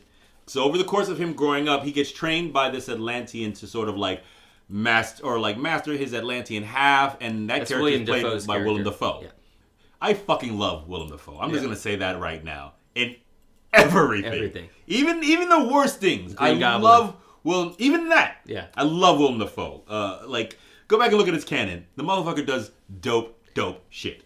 He plays either like the best guy or the worst bad guy. So when you were watching this, were you expecting him to be a bad guy, or were you expecting him to be a good guy? Well, it was interesting because I expected him to be a bad guy. Yeah. Well, because they give us this whole bent of him like being a good guy, and I was like, this is gonna be the. It was the first time in a while that my prediction came out completely wrong. Yeah, completely wrong. Rob predicts wrongly. It almost never happens, especially with Willem Dafoe. Like he could go, but like I feel like Willem Dafoe, when you cast him, is a red herring of an actor anyway. Because especially if you're gonna write it in a way that if you write in the role, it's sort of ambiguous. Because he could have easily been the bad guy in this. And for a while, I thought he was. But he's not. He's not at all. Because who is? Well, should I spoil that for them? Yeah, we'll move into spoilers. Okay, we spoiled the other movies. Fine. Whatever. So basically, Aquaman goes up with a chip on the shoulder. So after his mom leaves and goes back to Atlantis to do whatever, she ends up going through with the marriage and having a son for the guy that she was supposed to marry, and then the king then in turn sentences her to basically death in this part of the ocean that, basically before Atlantis sunk, there were these different factions of Atlantis that all have 7 different kingdoms. 7 different kingdoms, which was very Game of Thrones. It makes sense because if there were 7 oceans, there's 7 oceans on the planet. All right, good point. So the 7 kingdoms represents the 7 different oceans, and so once Atlantis sank underwater, Atlantis was like this technological marvel of a city when it was above land. And then once it sank, they used that technology to survive and evolve under the ocean. Once that happened, these 7 kingdoms evolved separately. So they all have their own separate sort of kingdoms and fiefdoms and what have you. Cut to, in this time period, Aquaman's half-brother and little brother, played by Patrick Wilson, King Orm, who actually was the dude in Watchmen who plays yes. Yeah, there's a lot of Marvel and DC crossover here. Actors. I've been looking for you. Your half-brother King Orm is about to declare war upon the surface world. The only way to stop this war is for you to take your rightful place as king. Trust me, I am no king. Who basically is wanting to wage war on the surface, and he basically uses surface help. Like he's pissed off because the oceans are being polluted by humans. Yeah. He's sending a bunch of there's a great scene where he takes all the pollution in all the oceans and just sends it right back on land. So everybody comes out to their wonderful beach off their $1 million homes, and they're like, and they're like trash and but like all the stuff that was in the oceans is now on land. So basically, he's trying to orchestrate this war between the surface and the oceans, but he's using surface people to do it. Enter Black Manta. Anyway. So yeah, no, go ahead. No. I'm waiting till I get through the synopsis and then we can talk about You're it. only about a third of the way through the movie. Really, I am. So basically, anyway, so what's her face's character, Mira? Yeah, I don't know the actress' who eventually name. marries Aquaman in the comics. In the comics, she actually ends up running Atlantis. Amber Heard, yeah. So she shows up and she's like, "Hey, you got to come sit on the throne because your brother's trying to start this war." And Aquaman, being sort of the ocean bum that he is, he's like, well, no, because they killed my mom and this, that, and the third. I'm reluctant. And cut to... I came to save my home and the people that I love. Basically, he ends up having to go on this trial to prove that he is worthy of the throne of Atlantis. Obviously, he does, and he gets this special trident that allows him to control... His basically, dad's trident. Not his... dad's trident because his dad is a human. Oh right, yeah, his the king's. It was the first king of Atlantis' trident, yes, who forged it from this special. It doesn't matter. It doesn't matter. He basically gets a trident that it's a fetch quest. The entire movie is a great. It's a giant fetch quest that he ends up when he actually fetches the item and gets it. He ends up looking the most badass he can in the movie. Are you wearing a Samurai Champloo t-shirt? Just to totally derail you? That's awesome. Yeah, I mean, you guys should see this. It's a great t-shirt. Yeah, anyways, go on. I just noticed it the first time. I got this from my buddy back in Texas. That's a cool shirt. Yeah. That's the type of like it doesn't say like Samurai Champloo. No, somebody's like, hey, let's Samurai Champloo. You have to know that image. Exactly. You know what I'm saying? That's the Samurai Champloo shirt. Go for it. Yeah. So yeah, basically he ends up getting the trident, and so and he proves himself worthy of the throne of Atlantis by beating his brother Orm in basically a one-on-one ritual death match. That's when the movie got really good for me. Well, it was the ritual death match? Yeah. Because I'm like, we're not the first time or the second time? Because the first time was a contrived thing. The first time. Yeah. Okay. Even though I knew it was contrived, I knew he was going to lose. I'm like, okay, I like death matches. I know where this is going. I want to see him lose. And then we got a whole other thing that's going to happen, and then later he's going to redeem himself. So we're still only about halfway through the movie, and it's still been about an hour and a half. And oh my god, this movie's so long. Well, for me, like so basically that's the end of the synopsis. That's it. That's what happens. For me, it was really dope to see them do underwater.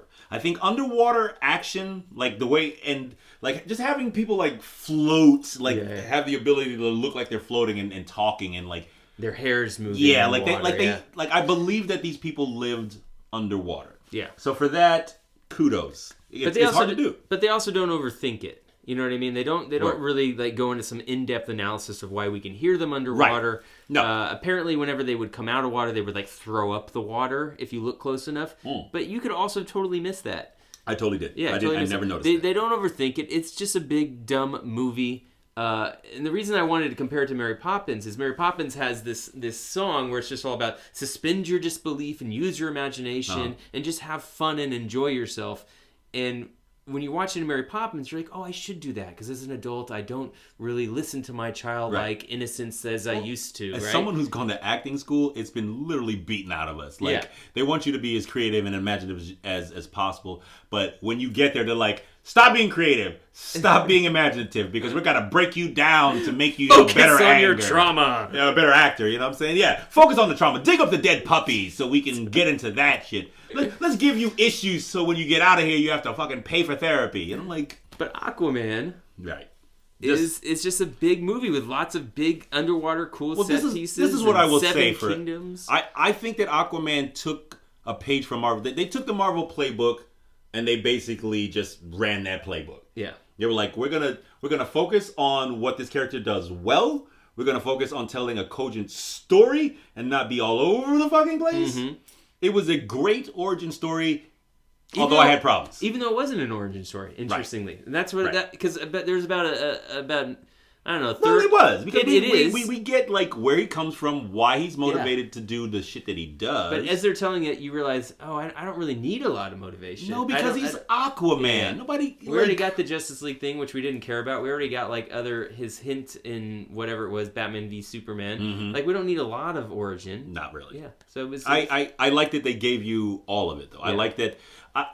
One of the things I thought I ended up enjoying more than I thought I would is that bit where Nicole Kidman's character tells the old man before she goes back to marry the arranged marriage guy is, this is where I'll meet you. I'll always return to you. So if you come here every morning at sunrise.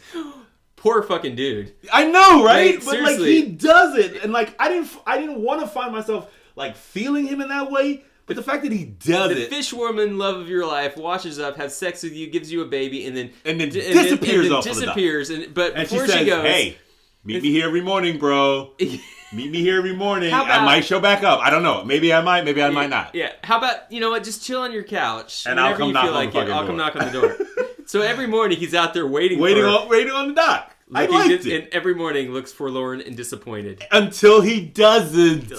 Until he doesn't. So his anti-aging CGI has got to be awful. It's something ridiculous. Yeah, Nicole Kidman's looked fine, but his looks like, whoa, that's fucking terrible. Right. Black Manta, I had issues with. No, me too. I mean, just off top, like his whole motivation for wanting to hunt Aquaman seemed misplaced as fuck. Yeah. It seemed like. So what happens? So he's with his dad. They're on the submarine. They're pirates. They're pirates. So King Orm, or Aquaman's brother, has enlisted Black Manta and his father to help him start this war with the surface by commandeering a nuclear submarine that he then uses to attack Atlantis or attack a faction of the Seven Kingdoms to start a war. Yeah.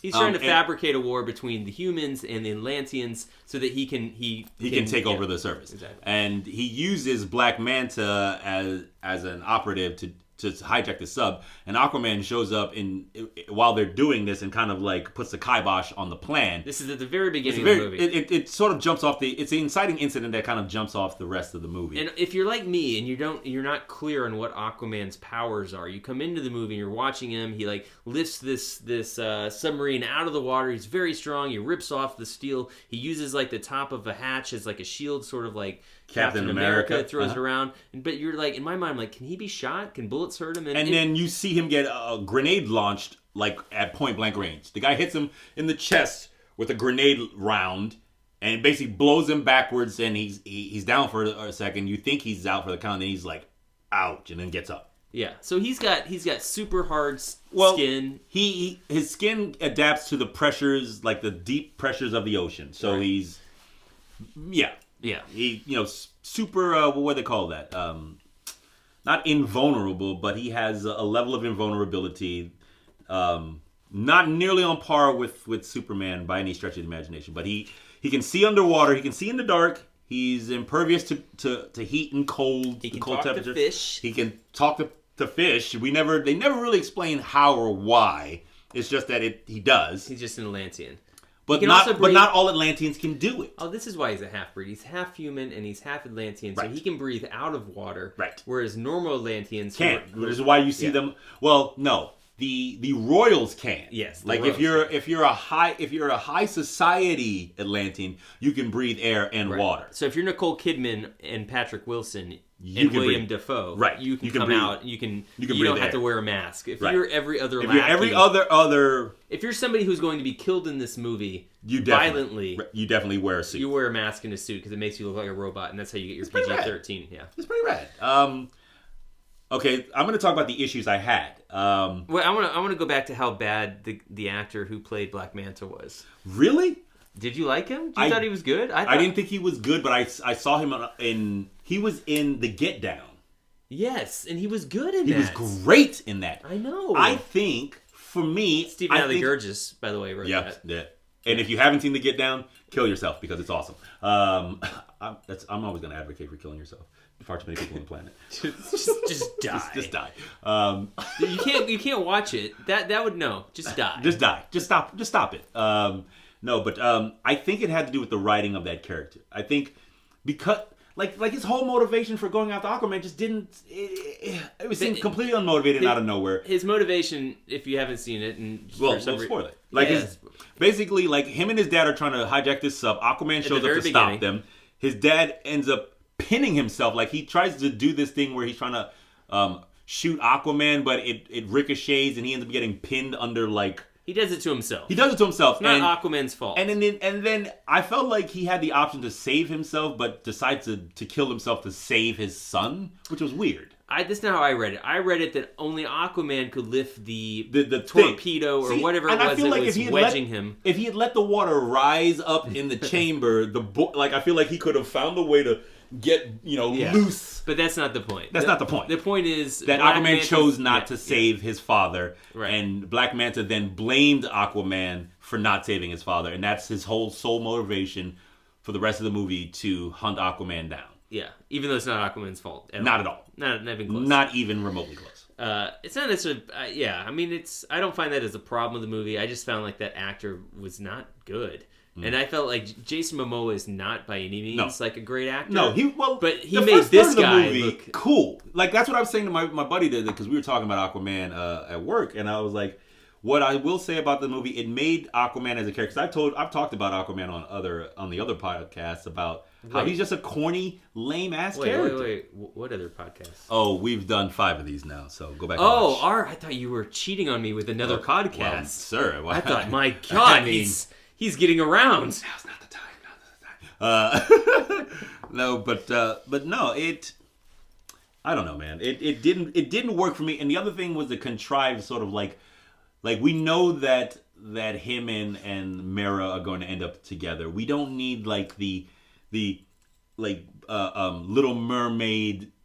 Here we're courting each other sort of scene where I'm going to eat a bouquet of roses and then you're going to eat a bouquet of roses because you're showing me how to be a human on land. Right, because she doesn't know what flowers are. That you can't eat. Because she's presumably, when she's underwater, just eats everything she comes across. And then like the our hands brush kind of thing, and then we look longingly to like there was parts of it that was so Dawson's Creeky, and I was like, where is Dawson? Tell Pacey to get out of the bushes because this is corny. Yeah, they didn't need it. They were setting it up, but it also didn't ruin the movie. It didn't ruin it for me, but it definitely took me out of it for a second. I had to eye roll real quick and be like, "You seen this shit?" Did you like the costumes?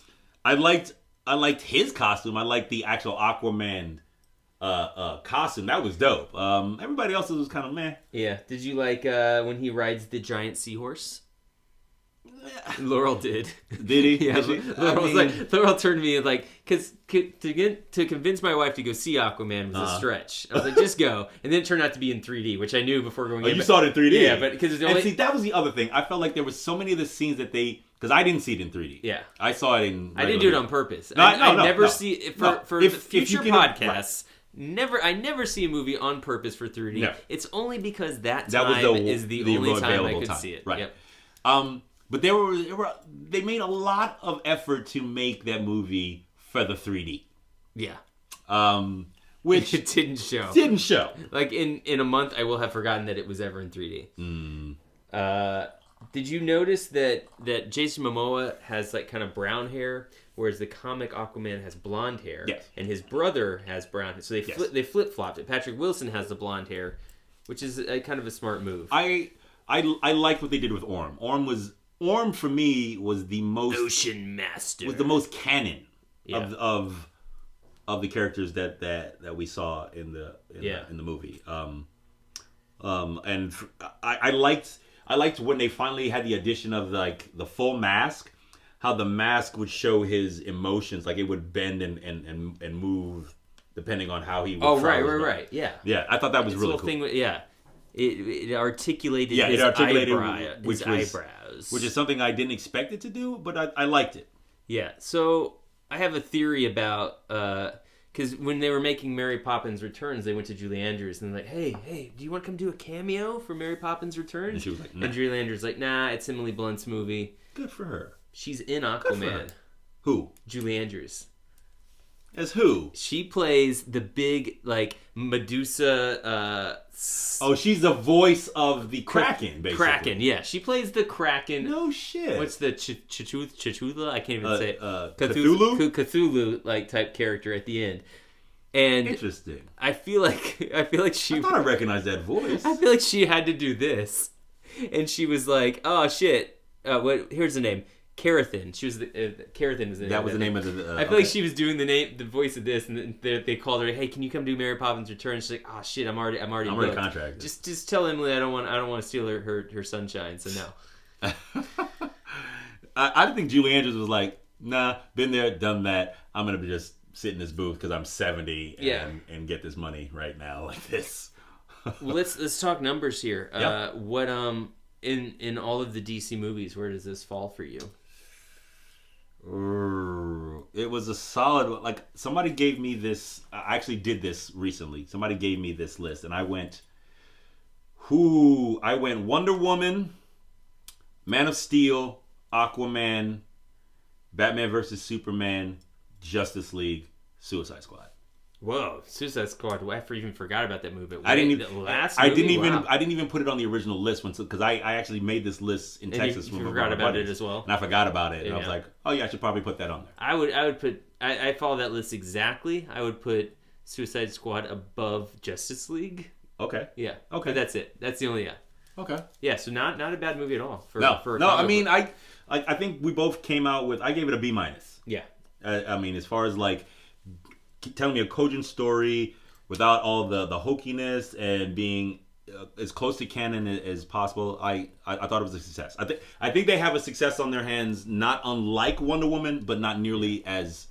It was not as good. It was not as good as Wonder Woman. As Wonder Woman. Wonder Woman was like kind of like an actual movie. This is more just like it's just a movie. Yeah, it's fantastical. Like, at no point in the movie was I pulled out of Wonder Woman because the actor playing the lead was just hammy. It just was so bad. Like literally, like the first third movie where he gets under the sub, he's just like cheese into the camera. Like I know. I'm a Momoa and I'm Aquaman. I was like, I have a smirk. I get it. Yeah. It was like I have a smirk and some tattoos. It's like I'm gonna smirk my way through the first third of this movie. What was up with the line too, where it's like, "Wow, you smell so bad," and they're like underwater. She can smell him underwater. Man, he must reek. Yeah. It was. That adds a whole new perspective to his character if he smells that bad. I mean, the dude probably smells like low tide all the time. God, he reeks. So if you think about it, like that's what another reason smells why like dead fish. That's another reason why I'm like, fuck Aquaman as a superhero character. Like when you want to be saved by a dude who smelled like low tide, you'd be like, oh, you smell like low tide, motherfucker. Like I'd rather die. Like somebody took a dead fish and put it in your radiator, and then you came home, you're like, what does that smell? And you can't find it for a month. And that's the dude saving your life right now? Yeah, that's the dude who's going to pick you up in his arms and carry you to safety? No, I'd rather fucking die, bro. I'd rather die right here. Just leave me to burn or drown or whatever. Probably drown because that motherfucker can't do anything with fire. No. I mean, that's a weakness. It's his weakness. So you want to talk post-credits? Dr. Shin? We can. I didn't know anything about recognize I don't recognize the character. I don't know who he... I know I should recognize the name, but I don't know who he ends up being. Okay. Well, I didn't look it up, so I don't know. I didn't look it up either. Yeah. Like I said, because if he has any allegiance or affiliation with Aquaman, I don't care. Wasn't DC not doing post-credit scenes? And yes, they finally caved. Yeah, like I said, I think they took. That's why this movie was so too successful. good of an idea. They took Marvel's playbook and ran the playbook in the right way. In the right way. Yeah. So in the right way. Whereas Force Awakens and Last Jedi have kind of done it. All those jokes in those Star Wars movies, it's all Marvel based. Oh right. Yeah. You can tell that they saw all those Marvel movies like, we need to make Star Wars funny. Let's throw in a call holding joke, even though we don't have phones in fucking Star Wars. Wait, they did a call home joke? Like an E.T. kind of call? No, like a hold. Holding for Hux. Holding for General Hux. Right. I'm Oscar Isaac, a great actor. We will destroy you in the... Hello? Are you there? Can you hear me? What? You know, I didn't mind it. I know. It was so cheap, and it was right at the top of the movie, but I was like, ha ha! Well, this can segue us into our best movies, worst movies that you saw of 2018. Even though Last Jedi was 2017 Christmas, to me it's still a 2018 movie. Anything, because there's nothing really pressing right now. Well, there was like what would be yours? What would be the ones that you would say? Oh, Avengers: Infinity War. Oh, okay, was all the right, best one for sure. Yeah, for sure. Yeah, for sure. Yeah, I can't really think Black of it. Panther came out this year. Okay, this is the year. This is the year where you don't realize like how many movies deep came out. the canon was. So I'll rattle off some movies. You say if you saw it enough. Okay, for sure. We did Avengers. We did Spider-Man Into the Starverse. Star is Born. Did you see that? No. Neither did I. My dad actually has a comment on that. Oh, word? Yeah, actually, I'll pop it up. Hold on. Because I like a lot of people that I trust have spoken well about it. I just, as someone who watches the movie, I don't feel like I'm gonna like it or resonate with me. I like both those actors. Yeah. I just like the whole premise of it seems like. So he says, one of my favorite movies of the year was A Star is Born. I had seen 3 of the most recent versions of the film, and they were real bummers. The 1954 version starred... a remake. I didn't know that. Yeah. Okay. The 1954 version starred Judy Garland and James Mason, famous for Lolita. I love Judy Garland as a singer. Somewhere Over the Rainbow, that's her song. Yeah. But the songs in this film were shit. Attaboy, Pops. Therefore, I eagerly awaited the 1976 remake with Barbra Streisand and Chris Christopherson. Oh, yeah. At some point, I actually have seen that one. I've actually seen this movie. I eagerly awaited the 1976. That's like me and you saying at some point in the future, I eagerly awaited the 2018 movie of Mary Poppins Returns or something. So far into the distant future. That's funny. Both of whom, Chris Christopherson and Barbra Streisand, were riding high at the time. The music was okay, but the chemistry between the two just didn't work. Interesting. Which makes sense. Okay. In real life, Chris Christopherson is an outlaw and Barbara is a New York diva. Mm-hmm. He's like a cowboy guy. I mean, it makes sense. I got records of his. Dude, he was in Blade. Yeah, that's Whistler. I got Barbra Streisand records too, but I guess, you just didn't believe their relationship. The film was produced by Barbara's hairdresser boyfriend, John Peters, so how good could it be? Damn. Maybe more important... Pops, throwing shade on the hairdresser? Yeah, no, that was some, facts, too. That is some hairdresser shade right there, Pop. Maybe more important, when these films ended, you walked out feeling worse than when you went in. Bummer. Who wants to see an alcoholic hit bottom? That was like the What you can't see is me raising my hand. Oh, God, just skip that thought. Rob wants to see it. I just want to see it. I just want to see what it looks like. Predict his future. I mean, maybe I can avoid some of the pitfalls, is all I'm saying. You just keep drinking and I'll just keep... Needless to say, I had low expectations when I went to see the new version. While I like Lady Gaga, it wasn't enough to believe that she could pull it off. But this film was a chance for Lady Gaga to reinvent herself and show the world that she doesn't have to hide behind the glitzy costumes and makeup. For the first time, she cleaned up and showed us the real talent she has. Then there's Bradley Cooper. Who knew that he was such a we knew he was such a great actor, but who knew that he could belt out a tune?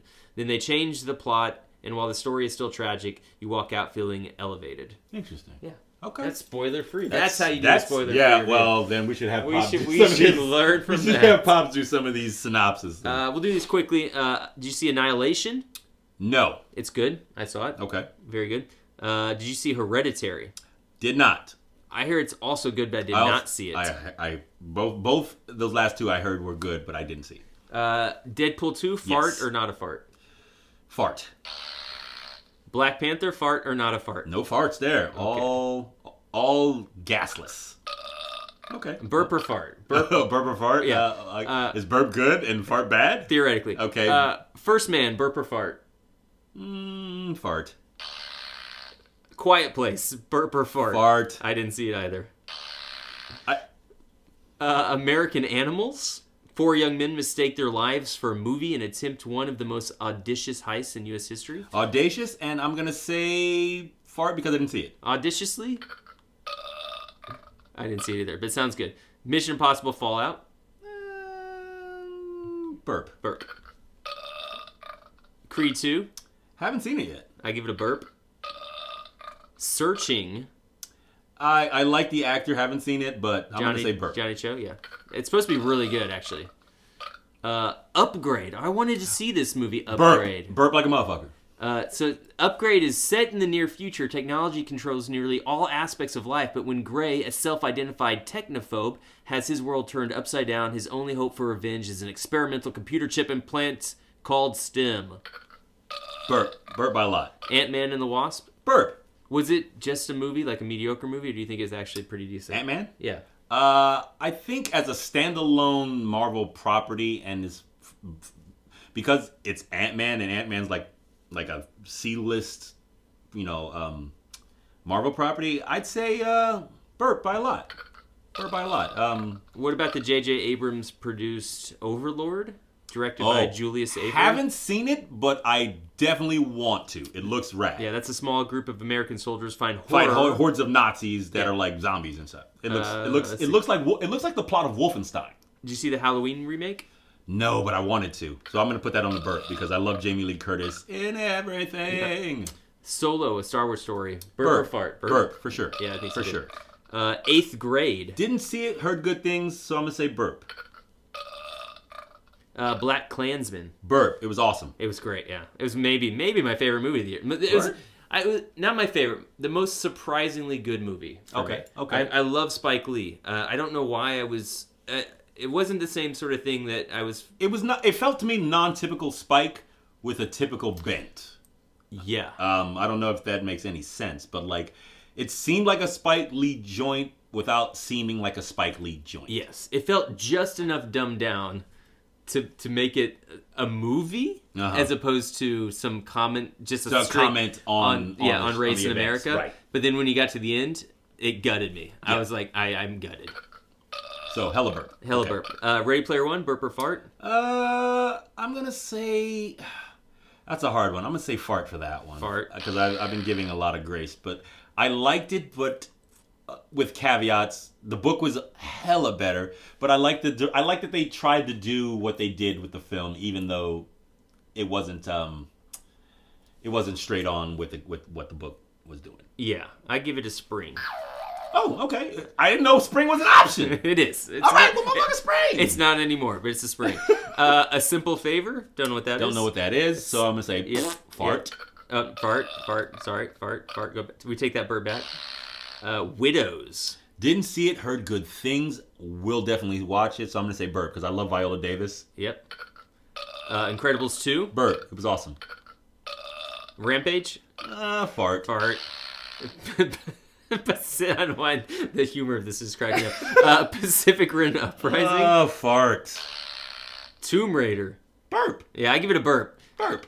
Having played the video game, the reboot, the most recent reboot, that I want to say they based the movie off of, because there are literally scenes in the movie that they took right from the fucking video game. It looks like somebody was like, we should make a new Tomb Raider movie. How do we do that? Should we check out the games?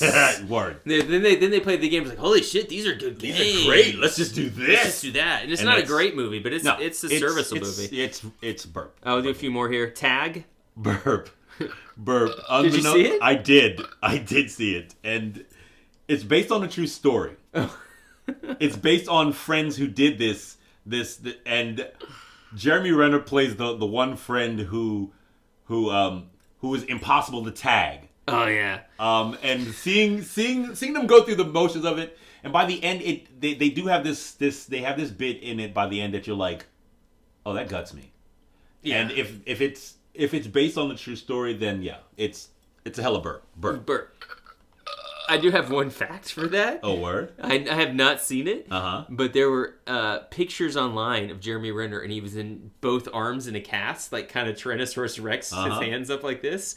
Apparently, he was running to tag somebody in the movie, tripped and fell, and broke both his hands. Arms? Both arms. Wow. Nope. And they had to make the movie with him with broken arms? And CGI out his broken arms and put in normal They did not CGI his arms in. That's bullshit. It's a fact. You can look it up. All right.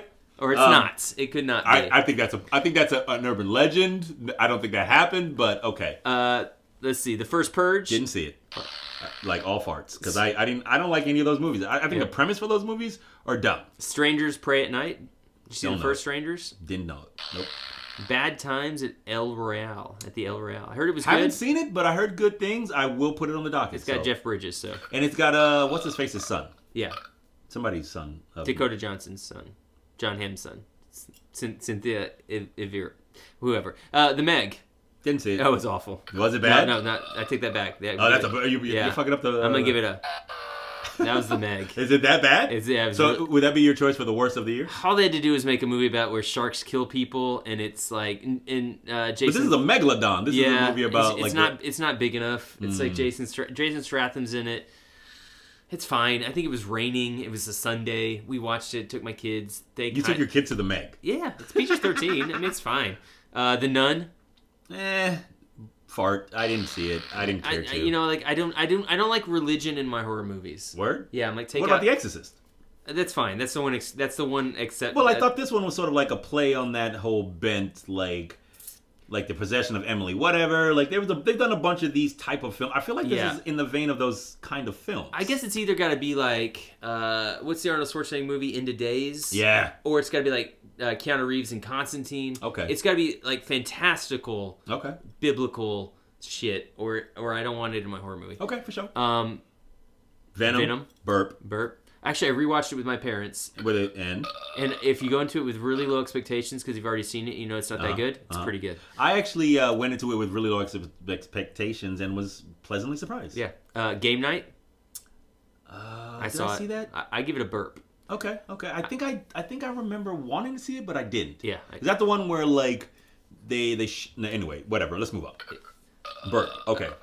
Clint Eastwood's The Mule. Haven't seen it. Want to put it on the burp. Skyscraper. Dwayne The Rock. Burp. Yeah, it was. You liked it. You saw it. Yeah. It's the one where he plays a paraplegic. Yep. And now we're getting into like the big disappointments after this one. Operation Finale. Did you see that? No. I don't even know what it is. Tim, part of Tim's takes. He said it was good. Okay. Tim's a buddy of ours. Okay. The Predator. This is where we start getting into like. I'm gonna say burp. You're gonna say burp. Yeah. Me and Laurel say burp. You disagree. You give it a burp. I give it a fart. Okay. I give it also a drum. A drum? Why? What the hell does drum mean? Well, that sounds like fanfare. Fanfare with a fart. Fanfare with a fart. Okay. Maybe the most disappointing movie for me. Really? Yeah, all year. Predator was the most disappointing? Even though I was going into it knowing that it was going to be bad. I had no expectations and was completely surprised. Not to say I didn't enjoy it. We can have a longer conversation about we what already was bad. did. I think in one of our previous podcasts, we talked a little bit about what we thought it was good. The only two movies that sucked harder for me, Jurassic World Fallen Kingdom. That was a. Is there a button that's a shart where it's like shitting and farting? There's a light bulb. Is there a shart button? There's a light bulb. Ugh. There's the money. Neither of those. Yeah. And there's. Yeah, that sounds more like like falling down some stairs with a bundle. You had a move in your arms. All you had to do was walk a few feet and set it down. That was probably That's I would put that one, one the worst one I saw this year. Yeah. That was also my brother's worst movie. Word? Yeah. See, Bo, we can agree on some stuff. Let's see. The fact that I'm awesome with predicting Game of Thrones doesn't mean we can't be friends. What are you into this? What am I into this week? Oh, great. Great segue. It's perfect. That was an amazing segue. You are killing the segues. Killing the segues. Comic book wise, I'm really into Justice League right now. The Justice League comic. I think it's issue 14 is the most recent. And if you don't know, there's this great website for viewing comics. I'm going to plug it here. It's called View Comics with an S. I think it's just comic, no S. No S? Yeah, it's View Comic. I got it right here. Viewcomic.com. Yeah. Viewcomic, no S.com. And it's where it's how I get to read and be as up on comics as I am. And it's sort of, help me explain it. Like you just turned me onto it this week, and it was actually great. It was your, you don't realize this, but it was your Christmas present to me. I see. I knew I got you something. Yeah. I knew I got you something because what would happen is all Christmas break I would come home and somebody would be watching my TV, and you know how it's not that I couldn't watch whatever they were watching, but it's like midway through it, I don't know what's going on. I don't want to stop everybody and be like, "Hey guys, what's happening? Tell me what's going on, guys. Mom and Dad," and you know what I mean. So I would just pull out my computer and I just read nothing but the Darth Vader comics. Great, and see how easy It was great. The only thing is, like, I feel bad. I feel a little guilty about not shelling out. Well, I mean, it's not as bad as like if you were to BitTorrent a bunch of comics, right? Because it feels like it's online. So there's one of the things about this website is occasionally when you pull it up in your browser, it won't open because I guess they haven't paid the rent for the site. It's a crowdsourced, I guess, comic book site. Yeah, I think the way it works is like this podcast. We record the podcast. I upload it to a host. The host sends it to iTunes. They have to pay their host every month or something. Yeah, and they ask for $300 a month. You can donate money to them, and you can donate money every month to keep the site running. We're gonna do that too soon. Okay. Yeah, I feel like once we make it to an echelon where we can, I think we should. It won't be like keep the podcast running. It'll be more like just buy us some things. Well, I feel like just the fact that we're talking about it right now, I will put other people on because it is a really deep and eclectic library that they keep kind of current. Really, and it goes back pretty deep. Like I've gone back to like comics from the 90s. I don't know how far it goes back because I haven't been able to sort of like access anything from like early 70s. Maybe I just don't know. But it's a very good resource for, especially if you're on the go. You can pull it up on your phone or any sort of smart device you have. You can use to view comics. You know, it's also really good for because the Vader in the Star Wars comics, they span a bunch of different series. So you have one episode in the Star Wars comics, then you got to jump over to Darth Vader comics and read a few of those. Then you got to go to the Lando comics. So if you what's great about what View Comics is, it allows you to just open.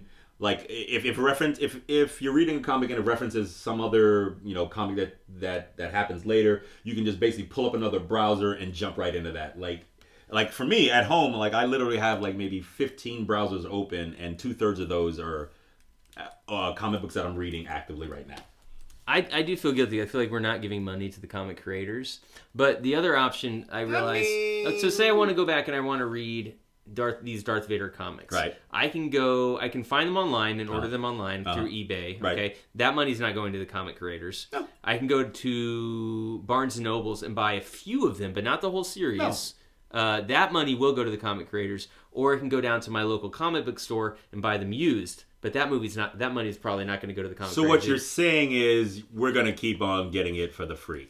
Thank you. I feel like I'm going to at some point go to my local comic store and buy a bunch of stuff and support comics in general, just to be a nice person because I appreciate art and I appreciate things. And I feel like when the comic book industry was hurting, yes, go out and buy as many books. That's a good point. And go out and buy as many books of comics as you want. But I feel like in the era where every year we have multiple multiple comic book movies. I feel like motherfuckers ain't hurting for it. You don't think Disney needs my money? No.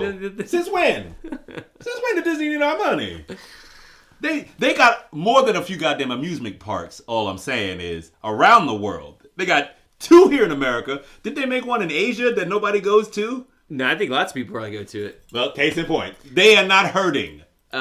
We didn't have any Star Wars news. Yeah, I was going to say, what happened, baby? Because there wasn't really a lot of Star Wars news. Okay. We already covered IG-88 from the last episode. Word. He's going to be in The Mandalorian. Word. But there was, you know how Lucasfilm was really good before the prequels, during the prequels, and even, I believe still now, of allowing fans to create movies, like fan movies. I've seen a bunch of fan-created Star Wars stuff. Okay, well in that case, there's a new one called Vader: Shards of the Past that just came out. Cool. It sort of looks like the most competent fan movie ever made. That's saying a lot. 'Cause Yeah. I've seen a few where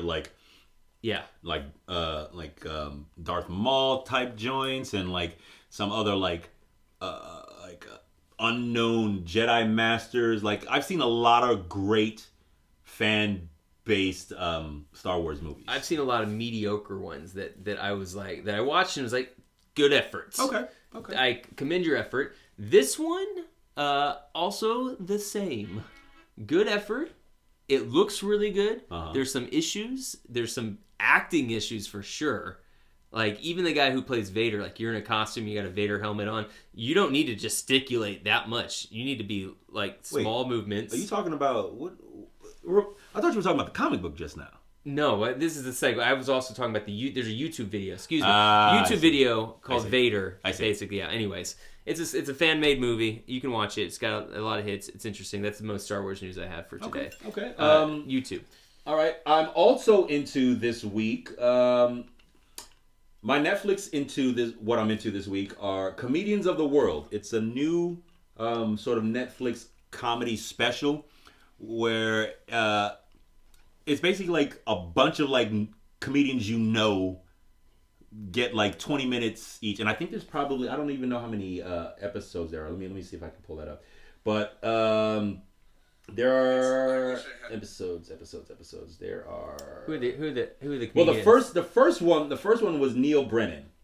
That was off top, and then the second one was oh wow, I didn't. Oh, look at that. Wow. See, I'm just That's discovering. Interesting. I'm just discovering that they have it's called Comedians of the World, and they have comedians from the U.S., comedians from Canada, the U.K., Australia, New Zealand, South Africa, India. It's almost like they're from Mexico, the world. Germany, Brazil, France, Middle East, French Canada, and the Netherlands.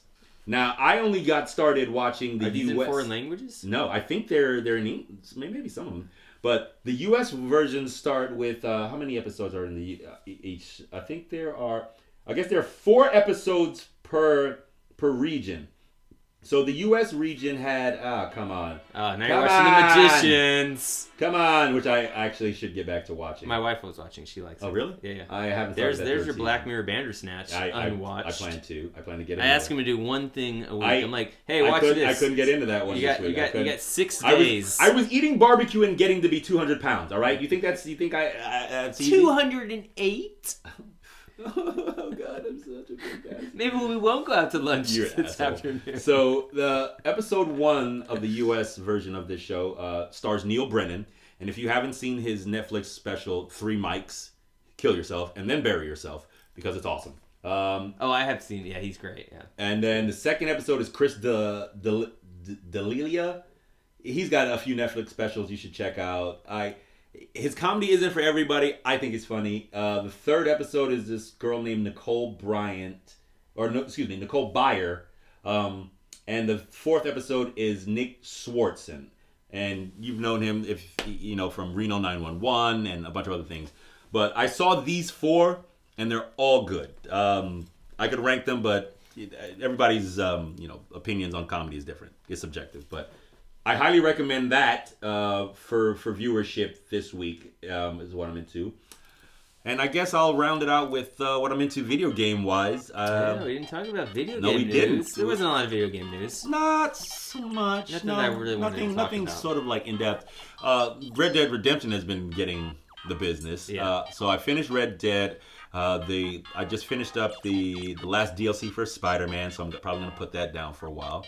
But you got me one of my Christmas presents from Larry was one Hitman of them. 2. See that? More than one. Yeah, I got to. There were more than one. They were definitely more than one. A few. He's a giver. I'm a I am giver, not. you guys. I give. This is part of my nature. I didn't even bust your ass about the tree because as I was walking up, Dang it. I noticed how most of your neighbors had their trees out. Just throw that shit out the door. I was walking down. I was like, Larry's trees. They just throw that shit out on the curb. Anyway, so it's a metaphor. It's a metaphor. So this week I'm into, and I almost picked it back up again. Batman, Arkham Knight. Yeah. I started to play that while I was home in Texas at my buddy's place, and forgot how great that gameplay is. You gave it to me for I think. Did I? Yeah, I had it for about 4 months and played it for about an hour. And then I took it back. I sold it back. Did you beat this? And I was like, yeah, I totally beat it. No, it's good. And you took it, and I was like, nope. So I was at home, and my buddy, I popped it on, and my buddy had only completed 2% of it. I was like, 2%? Well, that's just, I can't let that happen. Yeah. So I started to play it through again, and yeah, I literally got home, because I just got back from Texas. I literally got home last night, logged into the PlayStation Network, and I was literally in the checkout, and I was like, there's probably going to be some expenses I could use this money for. Let me hold up, because... And you'd have to play it again. That would be the third time. I don't mind. Yeah. If a game, a movie, or a comic is good, I will go through it a few different times. I mind. I go through it because my time is so much more limited than yours. Yeah. I mind. Yeah, I overstand where you're coming from. Because I'm playing the new Hitman 2 that I got you for Christmas. Right, which I'm sorry, I'm going to take it today because I almost bought Batman. But I saw you playing it last night. I was like, that son of a bitch. I wanted you to bring me the new Spider-Man. They could be swap. I will bring it all right, I'm coming next week. That's Thursday. I know. That's fine. almost a week. That's fine. Well, we can hang out on the weekends. We don't have to be exclusively just a one day a week hangout friendship. If you don't know, the problem with doing a podcast with one of your buddies is that whenever you do hang out, you never talk anymore because you want to save it for the podcast. Well, you always want to save it for the podcast. I'm always like, hey, have you heard this? Have you seen this? You're like, save it for the podcast. Save it for the podcast. Yeah. He always gives me the hand. He's like, talk to the hand. Talk to the hand. Listen, Larry, I got some serious issues here I'd like to talk to you. Save it for the podcast. Yeah, he's always giving me the Well, I do have we have some comments. Just a little loving. We have one comment from Mary Kirstein. She saw... Can I call her Lady Nerd? She gave us Lady Nerd. Lady Nerd 1. Lady Nerd 1. We have a comment from Lady Nerd 1. She gave us an Into the Spider-Man review, as well as an Aquaman review, as well as a Bird Box review. We've already done Aquaman and the other one. Let's start with the Bird Box. Let's start with Bird Box. We'll see what time. Where are we at time wise? I think we're running on 2. Who cares? Bird. How's that dinner? Christmas dinner, by the way. I brought the podcast with a bunch of people, and everybody had different thoughts about how long podcast should be. And somebody was like, the average? One person's like, no longer than an hour. Another person was like, half an hour. And then another girl was like, actually, I like it to be a little longer than an hour and a half. And I was like, 2 hours plus. That's my preference.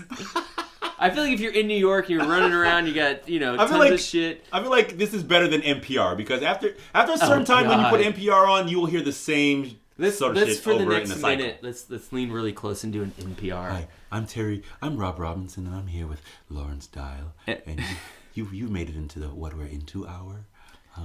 Where we talk really softly about shit that we really are into. We're going to be reading a comment from Mary Kirstein about Bird Box.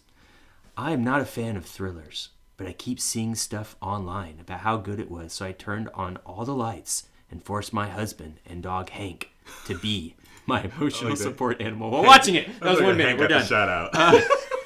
Hank the dog got it. Everyone in my family, even the pets, get shout outs in this podcast. It definitely kept me on edge and caused some anxiety, but I enjoyed it a lot.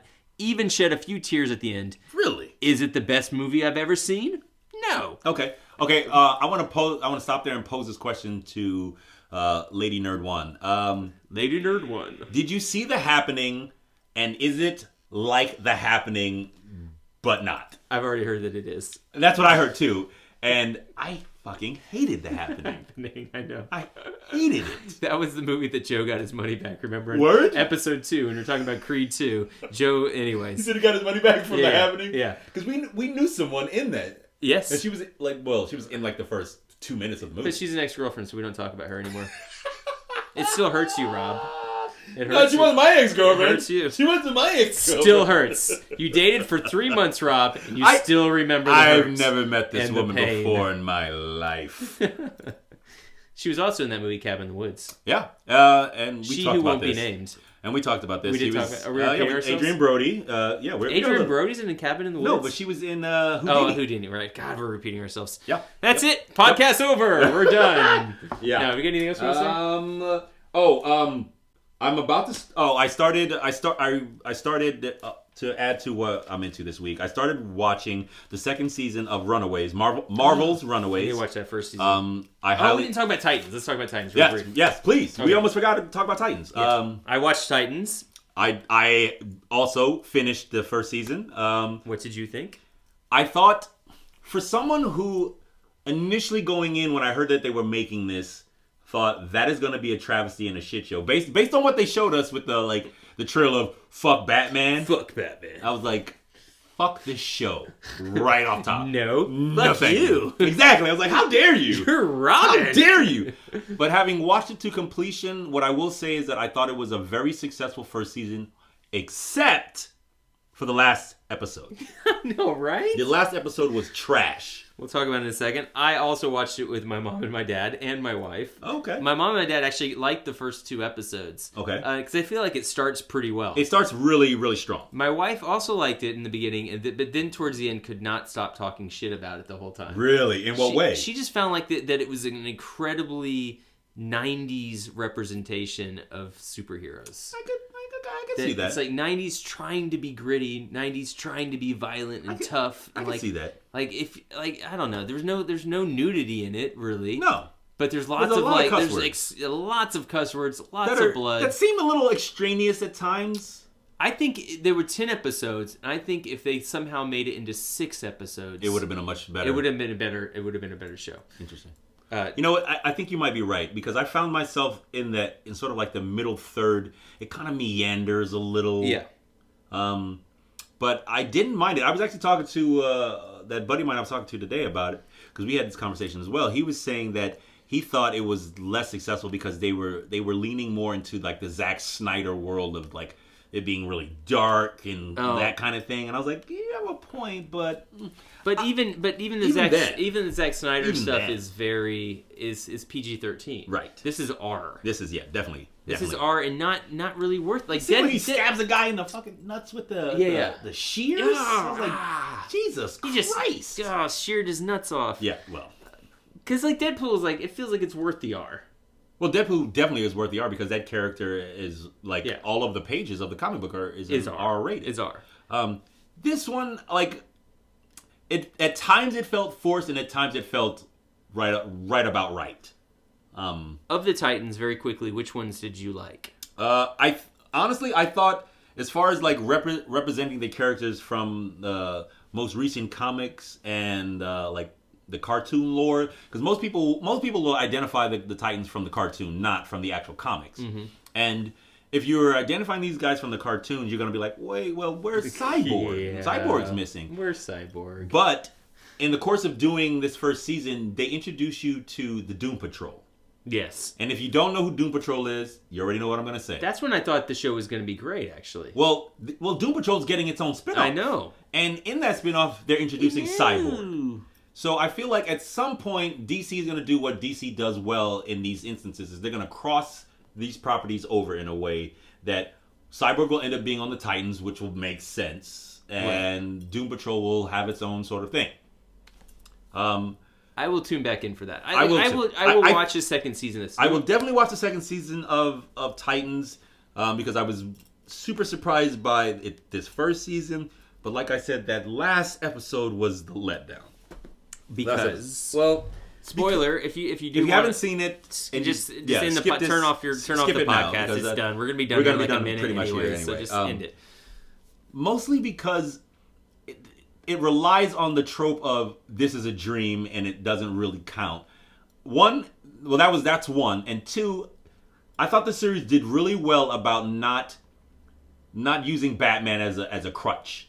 Yeah, not using him as a crutch, and I thought they had achieved it even up until the point where in that last episode where Dick Grayson comes to the mansion and he's talking to Batman through the clock tower or through the clock entrance, and all you see is the back of Bruce Wayne's head looking at a monitor, and I was like, oh. Yeah. Perfect. Yeah. That's as much of Batman as we need. He's the Godot character. Right. He's Godot. He's Godot. You never really see him. But you know he's coming. There. You know he's coming. So and then they give it to us, and then in the very next commercial break segment, you see Batman, I'm air quoting it, Batman basically just murdering up a bunch of people. Cops and robbers in this dream alternate reality in which Dick Grayson ultimately succumbs.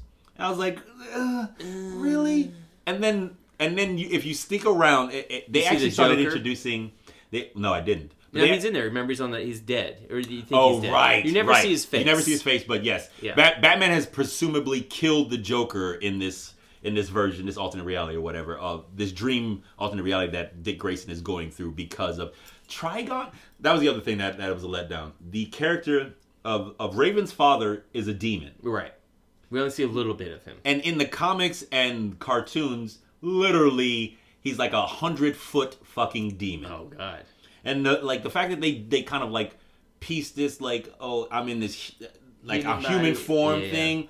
Nah. Whack as hell. Okay. And then it's one of the first times that I've seen a DC half-hour property do this post-credit scene thing. Oh, was there a post-credit scene? Yes, I didn't know that. It's a Superman. So the spoilers for me. So the episode ends. The last episode of the season ends, and the credits roll. And if you sit through the credits, there's a post-credit scene where you see this figure break out of a test tube in a lab that is Cadmus. And if you're a comic book reader, and you know what that means, Cadmus.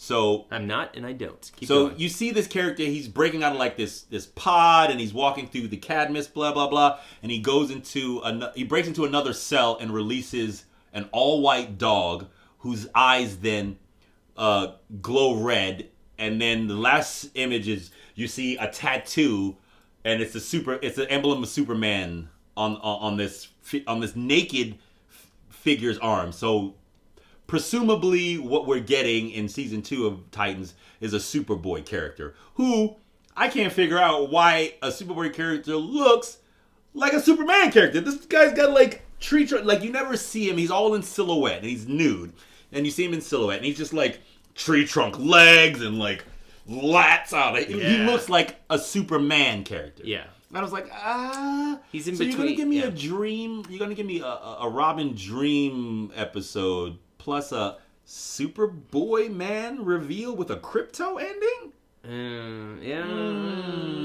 Yeah. So everything up until that point was legit. Again, they couldn't just give you a boy. They give you the man. Just give me you see this guy's figure in silhouette, and the whole time you're like, that's supposed to be a Superboy?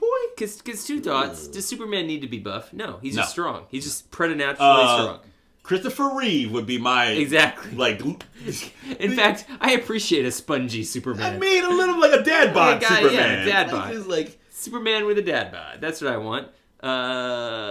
Second, I don't remember what I was going to say. I'll have what he's having. Oh, how do you tattoo Superman? Right!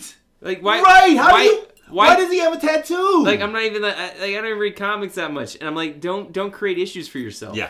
Don't be edgy. I didn't even think about that, but yeah. Don't be edgy. They're just because somebody's like, hey, what if he had a tattoo? Like we don't know. They're not gonna know that he's Superman if we don't show them the symbol. Whereas the dog with the red eyes, the white dog with the red eyes, super dog, super crypto canine, crypto dog, crypto mutt. It's just crypto pup. Jesus Christ.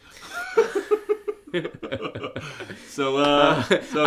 forgot my best comment about was? Mary Poppins Returns. I'm going to bring it right now. Is that Mary Poppins is like this omniscient being, right? Who just comes down and like, for the good of the family, helps them out. She's basically Q from Star Trek: The Next Generation. Yeah, a little bit. Except Q was a little bit more malevolent. Oh yeah, of course. But if Q was nice, that she'd be Q. Yeah, I can see that. That did not go over as well as. Womp. The other Netflix special that I'm into this week. I only watched the first couple episodes, but it's called Diabolero. Yeah, hold up. And it's. Are you eating an apple right now? Is that a peanut butter apple? No, it's not. Okay. All right. So what I'm into this week is a show called Diabolero, and I've only got a few episodes in. But if I had to give you the basic premise of it, it's like Supernatural meets Buffy the Vampire Slayer, but in Spanish. So if you can get down with either of those things, I highly recommend it. Like I said, I'm only 3 episodes in, but it looks dope, it sounds dope, and it has a really dope potential. I got into the first Buffy, the original Buffy. Right, and this is kind of like Buffy the Vampire Slayer. The TV show, not the movie. Like Buffy the Vampire Slayer meets Supernatural. So yeah, cool. Go watch it. And I'm gonna eat this apple, this peanut butter. You just segue us on out of here. So that is. Make sure you give the email. That is what we're into this week. If you have comments, issues, if you just want to fight us to our faces, please feel free to leave those comments. Send us an address. We'll be there. GPS locations. We'll definitely do it. Send us an email at whatweinto@gmail.com. And yeah. Yep. So Lawrence, anything you want to add while you eat that peanut butter apple? You son of a bitch. This is our holiday dump. We'll see you next week. Next week. Peace. Maybe. Who knows? Maybe we won't. We might get a cease and desist. Oh, look. Our longest episode ever. Bang! Great. 220, baby. 220. Just get longer and longer. Well, I feel like if Wade hadn't showed up and called in, we would be under time. Fucking selfish ass Wade was on that phone Fuck for you, 16 Wade. minutes. Fuck you, Wade. Fuck you, Wade.